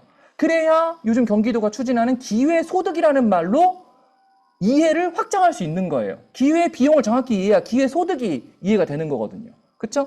그러니까 이런 난리지 그래프는 어떠한 지식이 쌓였다는 것은 어떠한 딕션 간의 노드와 노드를 교수님이 원하는 엣지의 내용으로 연결했냐라고 우리가 공학적으로 정의를 할 수가 있는 겁니다. 그래서 이런 판을 교수님이랑 계속 핑퐁하면서 그리는 거예요. 같이. 그 다음에 이것을 LLM에 붓는 겁니다. 그러면 높은 수준의 명확성과 유연성을 가진 대화가 시작되는 거죠. 그럼 이제 지금은 이것이 이제 수기로 저희 엔지니어들이 진행을 하지만 이제 이것도 계속 데이터가 쌓이면 이 기호 체계마저도 자동화되겠죠. 그죠? 네. 그래서 이 기호 체계를 깔끔하게 쌓는데 지금은 많은 노력을 기울이고 있다. 이것이 이제 인간의 이해도를 평가하는 기본 의미였고요. 다음은 인간의 판단력을 이해하는지 아닌지를 보는 서비스입니다. 그럼 이해력과 판단력은 근본적으로 무슨 차이가 있냐? 이해는 답이 있죠. 그죠? 지식의 생산자가 가지고 있는 대로 이해하냐 이기 때문에 답이 있는 겁니다. 그러니까 판단력은 답이 없어요. 기본적으로 좋은 판단이 가지고 있는 내재적인 요건을 가지고 있느냐를 보는 겁니다. 그러니까 설사 그러니까 쉽게 얘기하면 오픈 퀘스천이죠. 오픈 퀘스천이지만 그 답에 도달하는 과정이 유의미했느냐를 보는 겁니다. 그러니까 생각의 골격을 보는 거예요.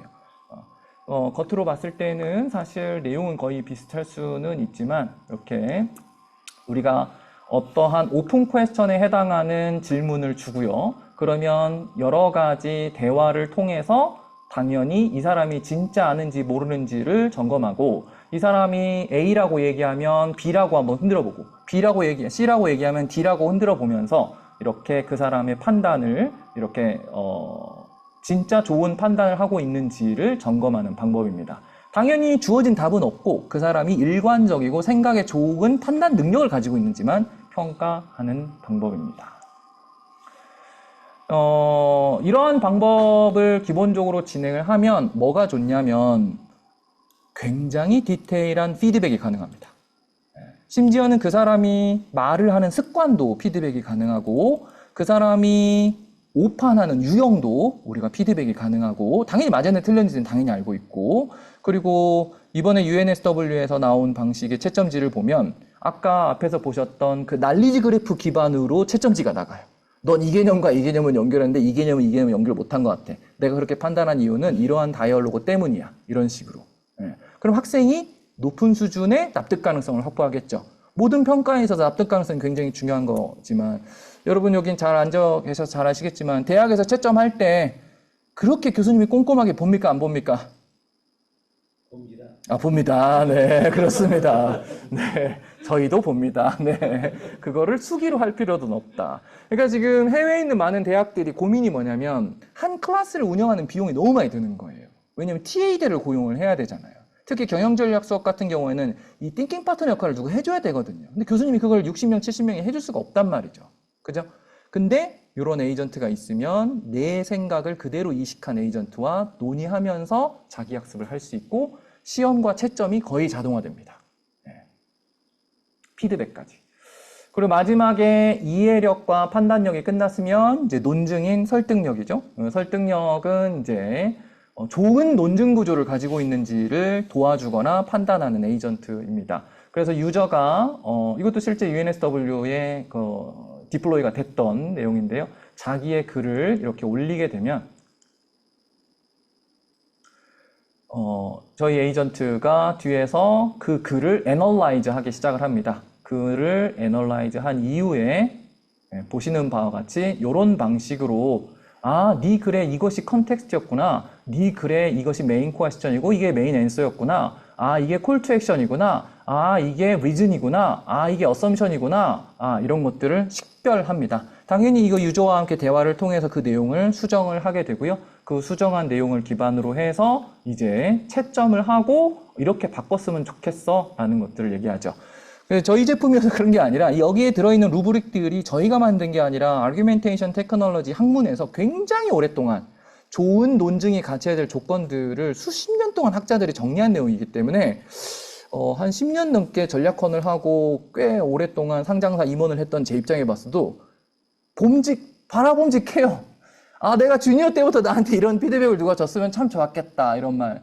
제가 이제 한번 이제 깜짝 놀란 것은 편향도 골라냅니다. 그러니까 편향을 일반적으로 골라내는 방식이 의사결정이 가장 큰 적이 편향이죠. 근데 저희는 이제 편향을 볼 때 단순히 그 내용만 보는 것이 아니라 그 단어와 문장이 가지고 있는 기호적 특성도 같이 봅니다. 예. 기호적 특성이 이렇게 봤는데 이건 귀납적 추론적 기호적 스트럭처를 가지고 있네? 근데 내용도 같이 보니까 귀납적 추론이려면 이런 요건을 가져야 되는데 대표적인 게 뭐 데이터의 내용이 대표성이 있느냐 이게 귀납적 추론의 가장 큰 윅 포인트거든요.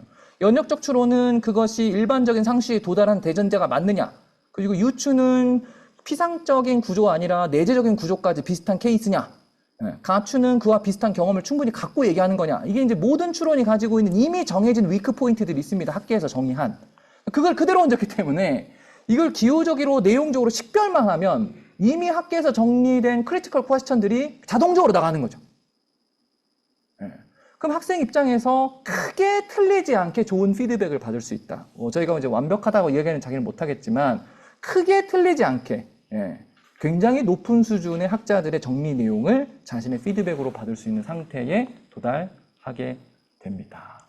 그래서 이 모든 것들이 자연스러운 대화에서 이루어진다는 것은 유연해야 되고 유연하지만 어떠한 생각의 목적에 부합하는 명확성을 가지고 있냐라는 것은 심볼릭적 기능을 함께 활용했기 때문에 가능했다. 이렇게 설명할 수 있습니다.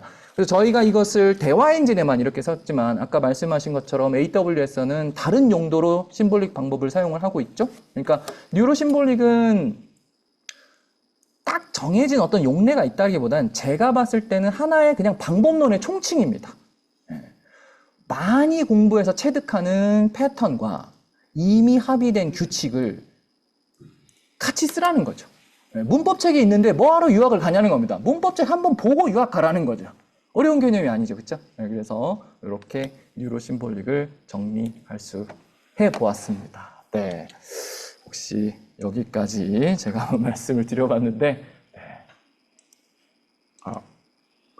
질문 있으시면 네, 질문 네, 받도록 네. 하겠습니다. 네. 네.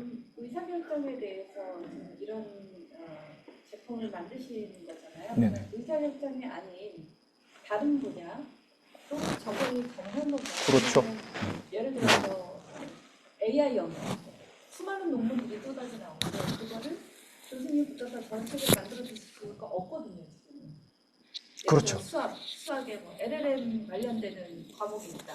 그럼 그거에 대해서 주관식 시험들 내고 그걸 학생들이 얼마나 이해한다라 그 관련되는 교수님도 설명하면서 모르고 있는 논문의 내용이 있을 텐데 그거를 저는 그 체계하기는 힘들 것 같거든요. 매우 힘듭니다. 네, 저는 저게 사실 도메인별로 저거를 각각 만들어내야 되는 건가 싶어서. 맞습니다. 지금은 그렇고요. 그러니까 핵심은 모든 영역에는 절대 안 됩니다. 핵심은 규칙이 의사결정에 중요한 역할을 하는 학문만 됩니다.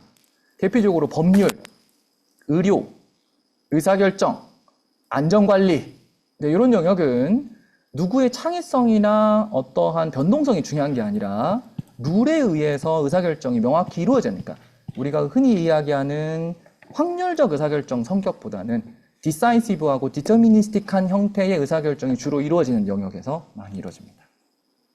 법률이나 이런 부분도 법이 바뀔 수 있잖아요. 그럼 다 고쳐야 되거든요. 그것을 자동화하는 게 또 LLM의 미덕과 머신러닝의 기능 중에 하나이기 때문에 실제로 이제 저희가 이제 변호사님들과 이걸 간단하게 논의해 본 바에 의하면 이제 법 체계마다 좀 다른데 미국 법은 앞에 법이 뒤에 법을 상회하죠. 해석 능력이. 이게 이제 법 조항이 있으면 거기 단서 조항이 생기면 얘가 총론이고 얘가 강론으로 이해되는 것이 아니라 최근에 생긴 게 기존에 생긴 것보다 더 우월한 법적 해석 능력을 가지고 있는 독특한 특징이 있죠. 유럽과는 다르게. 이러다 보면 딕션부터 법의 로직을 계속 갱신해 줘야 됩니다. 근데 그걸 또 LLM이 그렇게 잘합니다. 중요한 것은 거꾸로 생각하면 그럼 법전을 다 해석할 거냐? 그건 또 아니라는 거죠. 이게 무슨 말이냐면 그 약점은 어차피 뉴로적 접근도 가지고 있는 약점입니다. 그래서 한 번이 어려울 뿐이지 어떤 구루와 함께 엔지니어들이 붙어서 한 번만 심볼릭화해내면 심볼릭을 자동 업데이트하는 것은 자동화되는 기술들이 많이 있으니까 구루를 찾고 그 구루와 함께 한 번 업데이트하는 것이 아마 좀 고통이 따를 수 있을 것 같습니다. 그러면 스퀴드에서도 이 부분을 비교를 할 때 각 회사에 맞춰서 약간 수정하는 그런 작업을 하시는 거예요? 네, 지금 저희는 교육신에 머물러 있습니다. 교육신이라는 것은 합의된 담론에 대해서만 학습 교재로 삼을 수 있다라는 거기 때문에 내용 자체가 일반성이 높기 때문에 아직은 업체마다 뭘 납품하거나 업체의 커스터마이즈 향 제품이 있는 건 아니기 때문에 지금은 아니나 교수님은 좀 다르죠. 교수님은 같은 경영 전략도 경영 전략을 설명하는 속성 노드들이 다 다르거든요. 지금 UNSW 교수님은 theory라는 단어로 스트래러지를 설명하려는 경향이 되게 강한 분이었어요. theory는 flexibility를 또 설명하거든요. 근데 꼭 그렇게 어떤 경영 전략 교수님이 스트래러지를 그렇게 설명 안 할 수도 있거든요. 그래서 학계로 가면 또 이건 커스터마이즈가 좀 필요한 부분이 있습니다. 네. 저 온라인 질문부터 먼저 받도록 하겠습니다. 온라인 질문 몇 개 올라왔는데요. 제 끝에 질문이 유료 심볼릭을 한 줄로 정의하면 핵심은 어떤 것일까요? 네, 이런 질문이 하나 있습니다. 규칙과 패턴의 조합입니다. 규칙과 유료 심볼릭은 규칙과 패턴의 조합이다. 네, 뉴로가 패턴이죠. 네. 패턴은 빅데이터에서 나오죠. 그죠? 경향이죠. 그죠? 그리고 규칙은 합이죠. 네, 그리고 축적된 지식이죠. 네, 그래서 인류가 수천 년의 문명을 가지고 있는데 그때 머신러닝이 없어서 우리가 규칙이 없다라고 얘기할 수는 없죠. 수많은 트라이얼 에러를 통해서 모든 분야에서 규칙이 이미 합의된 게 있죠. 그걸 안 쓰는 게 이상하다는 겁니다. 저희 입장은. 네. 그래서 규칙과 패턴의 조합. 그러니까 빅데이터로 식별된 것만 새로운 지식과 새로운 성능을 발휘한다는 것이 오히려 저희 입장에서는 조금 어색합니다. 그럴 리가 있나? 그럼 머신러닝 없을 땐 인간이 못 살았나? 그 이전에도 규칙이 있었고 판단을 했는데 그때도 돌파하고 나온 원리에 가까운 지식들은 뭘 또 학습하나? 그냥 빨리 규칙화해서 집어 넣으면 되지. 이게 이제 기본 입장입니다. 네. 그럼 두 번째 질문입니다. 질문 세 가지나 하셨는데, 먼저 감사드리고요. 질문이 들어왔을 때 어떤 처리 단계를 오프라인에서 수행하고 어떤 단계를 온라인에서 실시간 처리하는지 궁금합니다. 특히 심볼릭 추론 규칙으로 변환하기 위해 많은 엔티티 추출과 다단계 추론이 필요한데 이 과정에서 레이턴시 증가 문제를 어떻게 해결하셨는지 궁금합니다. 너무 소중한 말씀입니다. 뉴로 심볼은 기본적으로 이 포인트가 많기 때문에 연산량이 많습니다. 누군가는 직관적으로 탁 내놓을 거를 하나하나씩 따져서 생각을 섬세하게 구조화해서 내놓기 때문에 연산량이 많습니다. 그래서 아까도 말씀드렸지만 데브옵스가 굉장히 강해야 됩니다. 네, 그래서 로드 밸런스나 이런 걸 너무 잘해야 되고 실제로 저희 팀도 이런 뉴로 심볼릭적 접근에 익숙한 데브옵스 엔지니어를 만나지 못해서 굉장히 많이 고생을 한 적이 있습니다. 그러니까 엔진은 만들었는데 납품을 못 하는 거예요. 네, 실제로 UNSW 같은 경우도 학생들이 한 30명이 40명이 동시에 저걸로 시험을 봤는데 강의실에 모여가지고 그때 첫 번째 시험이 강의 도중에 뻗어버렸어요. 엔진이 이상한 게 아니라 이걸 이제 못 버텨주는 거죠. 왜냐하면 이 말이 맞는지를 단어, 문장, 논증 이걸 다 해가지고 이렇게 생각하는 거구나 라고 해서 인텐트를 이해하고 그 다음에 거기에 적합한 인텐트를 생산해내는 과정이 너무 좀 어려웠고 지금은 완벽하진 않지만 어찌어찌 했습니다. 네, 근데 그건 아마 많이 논의돼야 될 대상일 것 같습니다. 근데 질문의 취지는 매우 정확하고 그것이 약점 중에 하나입니다. 두 번째 질문입니다. 예. 조금 전에 질문에 오프라인에서는 어떤 걸 처리했느냐고 물어봤잖아요. 그거에 대한 답변은 안 하시고요. 저희는 다 온라인입니다. 쉽게 얘기해서. 그러니까 기본적으로 대화 엔진에 이걸 얹었기 때문에 대화가 식별되기만 하면은 그 다음부터는 다 LLM과 저희의 래퍼 엔진으로 다 구동됩니다. 시험 보기 전에 해당하는 과목, 얘기하는 이노베이션 시어리 뭐 이런 거에 대해서 미리 뭔가 담아놓는 작업은 안 하셨다라는. 그걸 여쭤보는 거라면 오프라인 작업이 굉장히 중요합니다. 아까 말씀드렸듯이 교수님과 함께 교수님 생각이 이게 맞아요? 교수님은 그런 그림을 처음 보죠. 경영전략 교수님이 저런 공학적 이 심볼릭을 언제 봤겠어요. 근데 그걸 이해하는 것도 이해시켜 드리는 것도 저희한테는 큰 업무 중에 하나였는데 다행히 그 경영전략 중에서도 테크니컬 이노베이션을 설명하는 교수님이셔가지고 대학원 교수님이었는데 매우 수용성 높게 학습해 주셨고 저희랑 핑퐁을 치면서 심지어는 본인이 직접 대화 모델을 써보면서까지 여기서 이렇게 답을 하면 안 될 것 같아, 이렇게 질문하면 안 될 것 같은데요, 이런 피드백도 되게 많이 주셔가지고 저희가 온전한 그럴싸한 크게 나쁘지 않은 그 생각의 구조물을 오프라인에서 만들 수 있었습니다. 그러면 항시 모든 도메인마다 저런 그 구조를 그려야 된다는 거예요. 한 번은 그려야 된다는 얘기네요. 전문가가. 맞습니다. 네. 그래서 근데 이제 그것을 거래 비용을 얼마나 줄이냐가 핵심이겠죠. 네. 근데 이제 잘 생각해 보면 전 더 쉬울 것 같아요. 왜냐면 지금 이게 녹음이 돼 있잖아요. 그럼 제 생각이 많이 들어가 있죠. 그럼 이걸 한 벌로 쫙 뽑아내는 거는 굉장히 이지한 기술입니다. 여러분 아시겠지만 날리지 그래프를 그리는 것은 굉장히 이지한 기술이니까. 근데 그것을 내가 집에 앉아가지고 한 땀 한 땀 이렇게 정리를 하죠. 이 개념은 여기로 연결되면 안 되는데 얘가 작별 식별을 했든 제가 말이 꼬였든 그러면 어마어마한 일이 벌어지죠. 그것을 팟캐스트로 뽑을 수도 있고 그것을 책으로 뽑을 수도 있고 그것을 영상 강의, 디지털 휴머를 붙잡고 영상 강의로 붙일 수도 있고 그것을 저희 대화 엔진에 붙이면 무한정 제 생각이 아닌 건 아니라고 얘기하고 맞는 건 맞다라고 얘기하는 챗봇이 만들어질 수도 있고 이건 일종의 이제 지식 유통 방식의 핵심이죠. 혁신이죠. 그래서 이 과정이 처음에는 힘들다라는 건 인정하지만 전체 유통 체계까지 생각했을 때는 제가 봤을 때는 큰 손해는 아닐 것 같다 생각이 듭니다. 세 번째 질문이네요. 심볼릭 추론 과정은 기계적으로 적용되기 때문에 엔티티 추출 과정에서의 할루시네이션이 치명적일 것 같습니다. 이 문제를 어떻게 해결하시는지. 맞습니다. 그러니까 LLM을 혼자 쓸 때도 할루시네이션이 발생하지만 LLM이 기호를 활용할 때도 LLM 입장에서는 어차피 LLM을 쓰는 거거든요. 거기에서는 이제 파인 튜닝과 옵티마이저와 인스트럭터와 같은 여러 가지 담금질을 활용을 합니다. 단 그냥 파인 튜닝과 인스트럭션과 옵티마이징을 할 때보다 기호적 특성을 기본으로 놓고 하는 것이기 때문에 무엇이 좋다라는 걸 저희가 평행 비교해 본 적은 없지만 저희는 크게 어려움을 겪지는 않고 있습니다. 네. 그 다음 질문 드리겠습니다. 도메인별로 비일관성이 존재하는 여러 문서나 소스를 바탕으로 지식 그래프 형태의 온토로지를 구축하는 과정에서도 현재 개발하신 엔진을 적용할 수 있는지.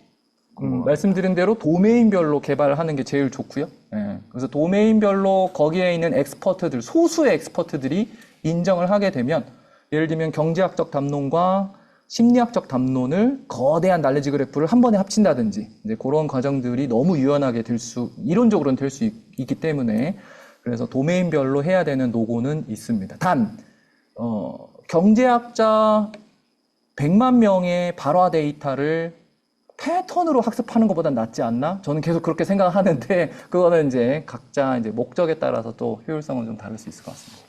네, 그 다음 질문 드리겠습니다. 질문이 되게 많네요. 오늘 주제가 너무 좋은 것 같습니다.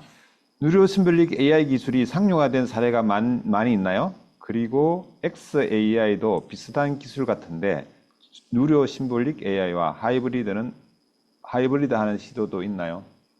그렇습니다. 네, 일단 XAI가 더 큰 개념이고 그것을 뉴로 심볼릭적으로 따짐성을 극대화한 거죠. 지식의 명확성을 확보를 한 거니까. 그래서 XAI는 제가 봤을 때는 하나의 지향점에 해당하는 담론의 크기인 거고 그것을 구현하는 여러 가지 방식 중에 하나가 뉴로적, 그러니까 심볼릭을 활용한 뉴로의 유연성. 이렇게 위상이 정립이 되면 좋을 것 같고요. 그래서 XAI와 굉장히 밀접해 있습니다. 제가 최근에 이제 상용화된 건 아닌데 너무 충격적으로 봤던 그 논문입니다. 상용화된 건 아니에요. 논문은 원래 다 충격적이기 때문에 논문 수준이라고 미리 말씀을 드리면 아규멘테이션 학자들이 기본적으로 철학자하고 이 공학자, 컴퓨터 공학 공학자들이 이제 합동 연구를 많이 하는데 최근에 그 영국에 있는 왕립 아규멘테이션 그 연구소에서 나온 논문을 보고 깜짝 놀란 게 우리가 이제 머신러닝 프로젝트를 하면 예를 들면 어떤 고양이가 있고 어떤 개가 있는 식별을 하는 문제, 전통적인 문제죠. 이제 이렇게 얘기를 했을 때 그 사람들의 발상은 이겁니다. 저것이 고양이인지 저것이 개인지를 식별하는 과정도 머신러닝이 두 가지 학자가 안에서 싸우고 있다고 보는 거예요. 저것이 고양이라고 주장했던 사람의 아규멘테이션과 저것이 개라고 주장했던 학자가 안에 있다라고 상정을 하는 겁니다. 그러면 저것이 실제로는 고양인데 개라고 생각한 사람이 그 데이터 구조 안에서 저걸 왜 개라고 생각했는지에 대한 어썸션과 에비던스와 리즌과 클레임이 있겠죠. 네. 그래서 내재적으로 그 데이터가 가지고 있는 주장과 결과값을 생산하는 방식을 어떻게 explainability를 형성하냐면 argumentation 구조로 설명해 버리는 거예요. 그리고 이렇게 되면 모든 머신러닝들이 가지고 있는 단점이, 그러니까 여기서 중요한 것은 사후에 의미 부여하는 게 아니라 데이터의 패턴과 데이터의 내용을 논증적으로 설명한 거예요. 그래서 이건 고양이파가 개파를 이긴 거야. 이렇게 설명하는 겁니다. 그럼 이게 왜 이게 훌륭한 거라고 저는 느끼냐면 지금 그 설명 가능한 AI 진영도 크게 보면 딥러닝에 의한 답이 나온 이후에 설명하는 파가 있고 근데 이거는 그 데이터 구조 안에 들어가서 논증의 기법으로 마치 두 개의 학자가 싸운 것처럼 설명하기 때문에 데이터의 내재적인 특성을 논증 구조로 설명해 오는 겁니다. 그러니까 이건 되게 높은 수준의 설명력을 갖고 있는 거죠.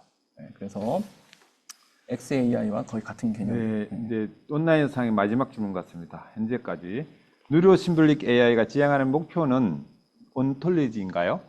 아니면 온톨로지인가요? 이게 질문입니다. 온톨로지는 재료죠. 뉴로 심볼릭의 네, 누리호 심볼릭 AI가 지향하는 목표. 그걸 제가 총체적으로 대변할 입장은 아니긴 하지만 뉴로 심볼은 하나의 사상에 가깝고 방법론의 네네. 총체이기 때문에 네네네. 결국 균형이죠. 제가 이제 저기 우지한 박사님이랑 이 책을 쓸 때 가장 많이 강조했고 합의를 본 부분은 균형이었습니다. 네. 여기 뒤에 EX 팔란티어 온톨로지를 뭐랑 한번 비교를 해주시죠. 앞서 말씀드렸듯이 이게 조금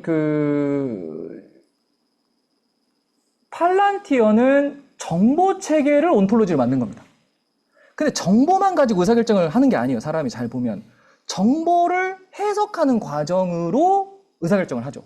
그러니까 이게 대화라는 것이 정보와 독립적으로 구별되는 다른 영역입니다. 그러니까 저희는 대화나 지능의 영역을 온톨로지화한 거죠.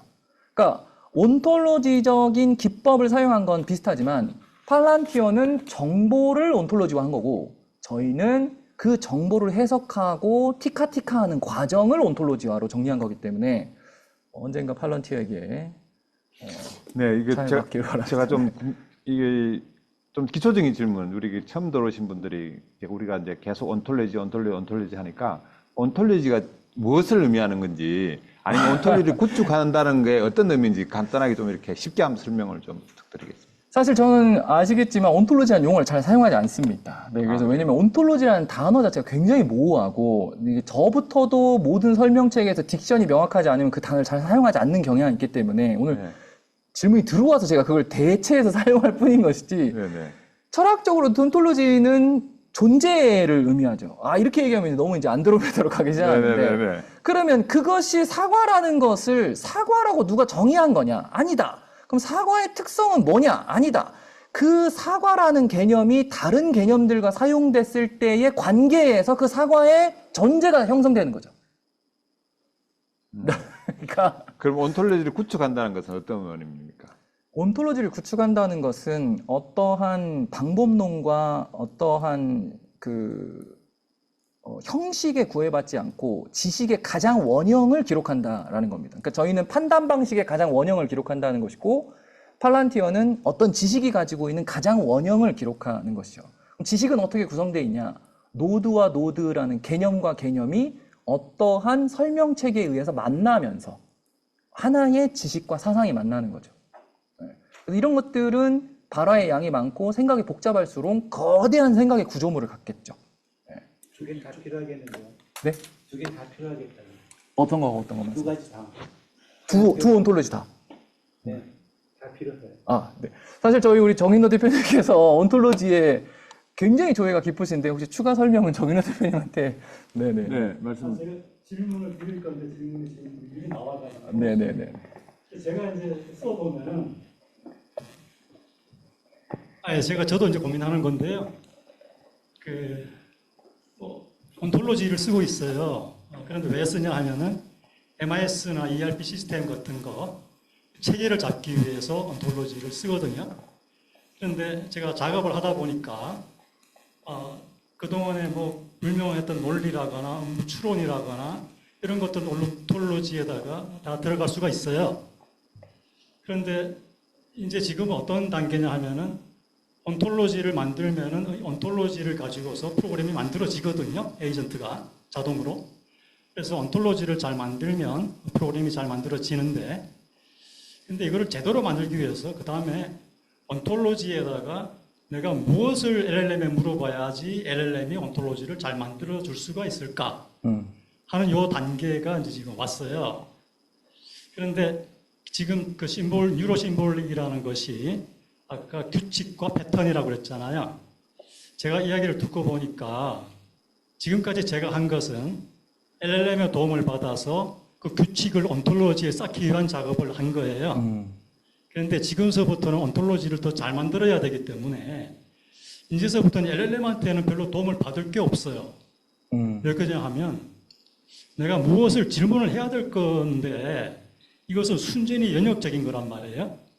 의도죠. 예. 비즈니스 상황에서 나온 그 시스템 이용자의 의도죠.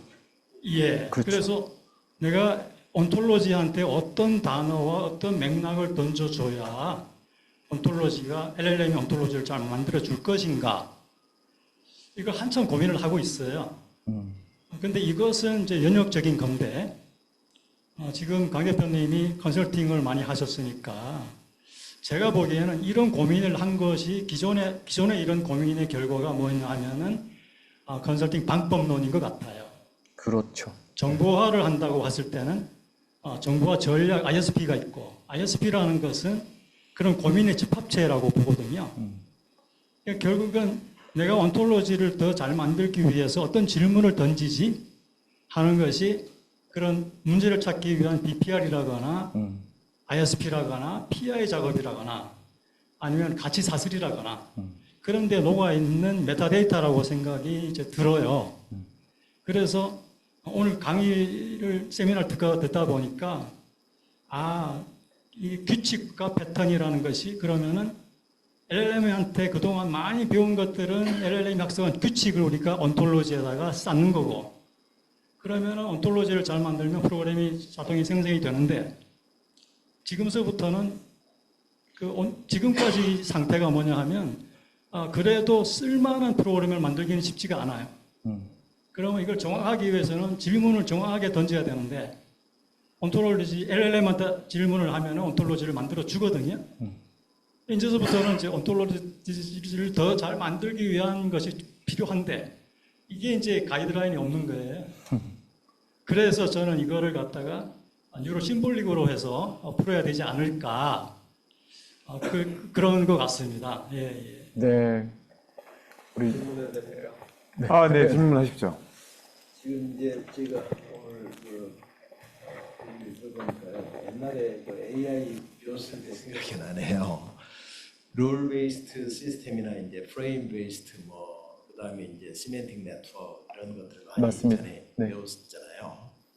그리고 이제 그걸 이제 도메인 나레지를 그걸로 표현하기 위해서 우리가 이제 굉장히 고생을 많이 했어요. 엑스포트 AI라고 엑스포트 시스템을 만들고. 맞아요. 네. 그래서 나레지 엔지니어가 필요하다. 맞습니다. 그러다가 이제 그게 안 되니까 한계를 봉착하니까. 그렇죠. 한계를 이제 우리가 체험을 하고 빙하기가 왔잖아요. 빙하기, AI 빙하기가 와서 전혀 연구를 하지 않다가 이제 LLM이 나오면서 이제 폭발적으로 증가를 했는데 어떤 의미에서는 이제 그때 연구했던 내용들을 LLM하고 하이브리드하게 붙이는 거 아닌가 하는 생각이 매우 정확한 표현이시죠. 드는데 LLM이 나오면서 그 엑스퍼트 시스템 만드는 것도 훨씬 편하게 될 것 같다는 생각을 오늘 했어요. 맞습니다. 그래서 예를 들어 가지고 LLM한테 그 날리지 엔지니어링 자체를 LLM에게 시킬 수도 있겠다. 그러면 과거에 백워드 체이닝이니 이런 방법을 써가지고 하니까 굉장히 속도가 느렸거든요. 그냥 CPU를 사용을 하면. 근데 그걸 그 속도는 훨씬 더 빨라졌으니까 옛날 방식을 LLM 가지고 어떻게 하이브리드를 하면서 밑에서 올려주든지 이런 식으로 하면은 굉장히 효율적이 될 수 있지 않겠나 하는 생각을 해요. 그래서 이번에 ACL 학회가 난리가 난 겁니다. 저희 팀의 이 목도에 의하면 정확성만 따지던 학자 집단에서 LLM이 그러니까 저희 팀 박사님의 의견에 따지면 LLM을 적용하지 않은 아규멘테이션 테크놀로지 논문이 없었다라는 말이 있을 정도로 적극적으로 붙이기 시작한 거죠.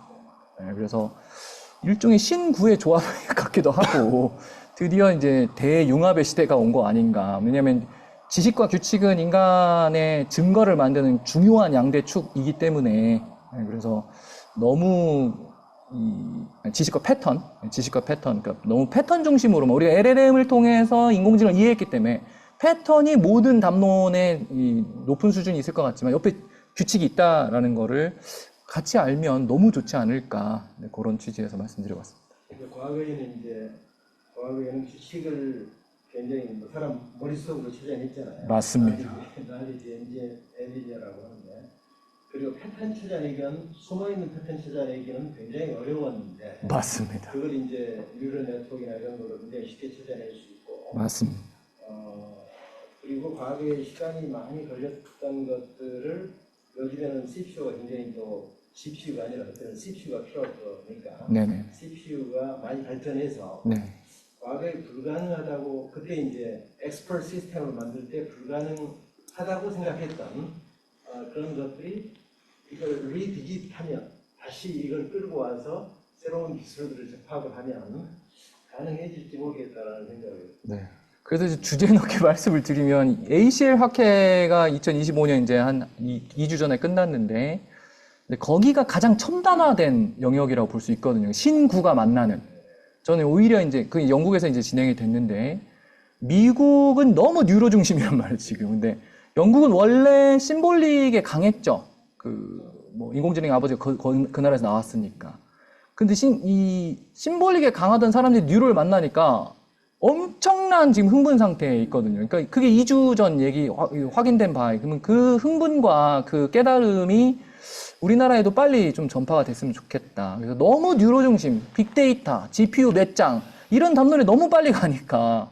근데 이제 제가 이제 명확하게 이제 한 가지 말씀드릴 수 있는 것은, 지금 우리나라가 가지고 있는 아주 높은 수준의 지식이 있습니다.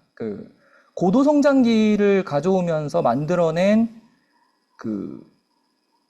2차 베이비 부머 세대들이 이제 5년 안에 다 이제 퇴직을 하거든요. 몇 년 안에. 근데 이게 모든 대기업 엔지니어들이 지금 이게 문제예요.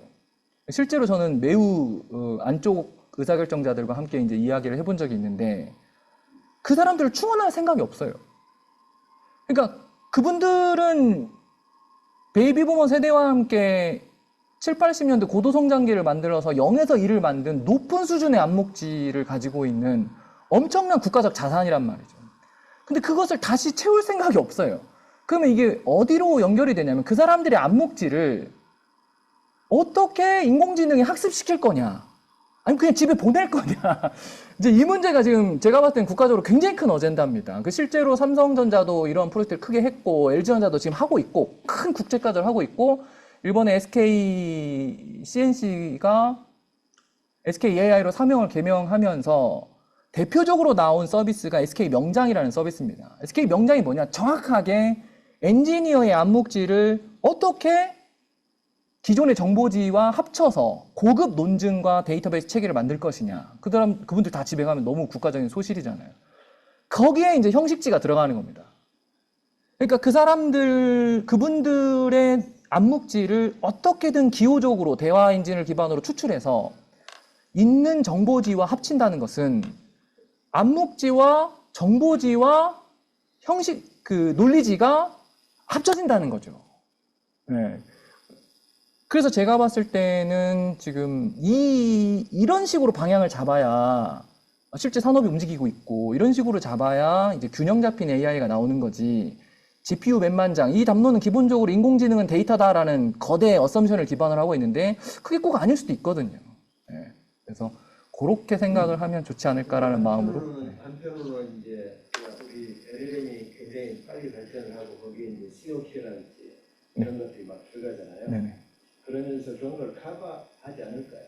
잘 생각하면 COT도 인간이 원래 구사하지 않던 추론 방법입니다. COT의 핵심은 체인 오브 토트인데, 체인은 나누어서 한다는 뜻이에요. 그러니까 한 번 생각할 걸 여러 번 나눴다는 거가 본질이죠.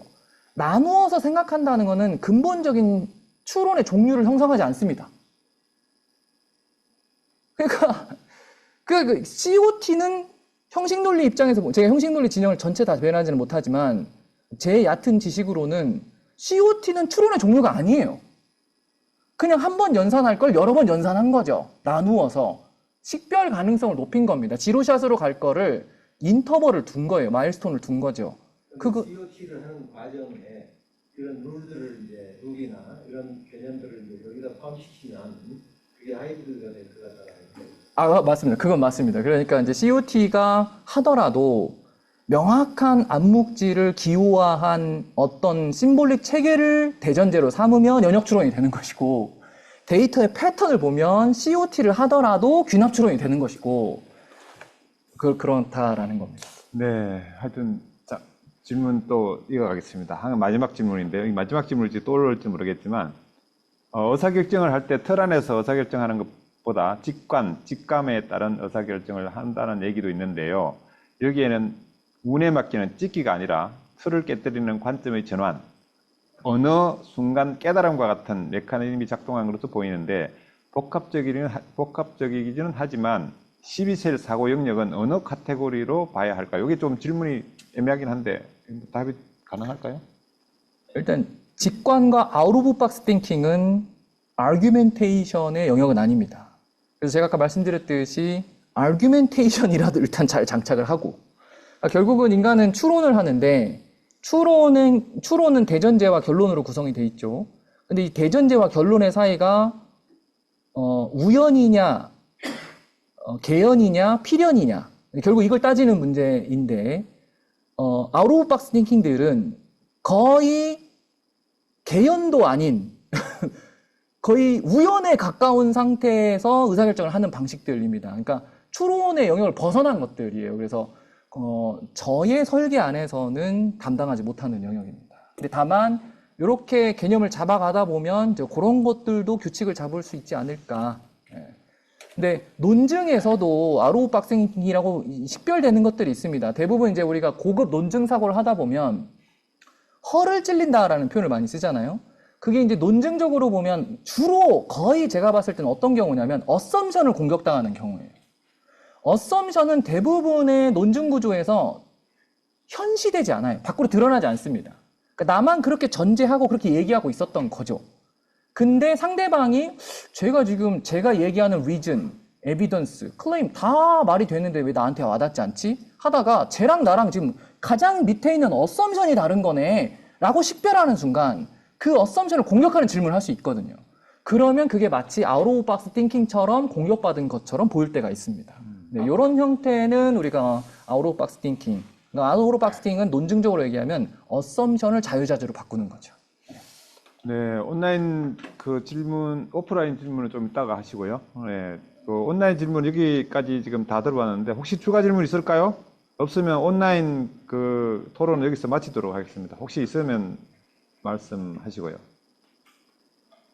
네, 없으신 것 같은데 오늘 온라인에 한 40여 분 참여해 주시는데 오늘 너무 감사드립니다. 어쨌든 이거 또 올라왔는데 아니구나. 하여튼 오늘 계속 하시려다 못 하신 분이 아니요, 여기 오프라인 또 이따 다시 할 거예요. 네네네. 온라인에 참여해 주신 모든 분께 다시 한번 감사드리고요. 오늘 세미나는 온라인은 여기서 클로즈를 하도록 하겠습니다. 오프라인에 계신 분들은 잠시 토론하는 시간을 갖도록 하겠습니다. 아무튼 고생하셨습니다.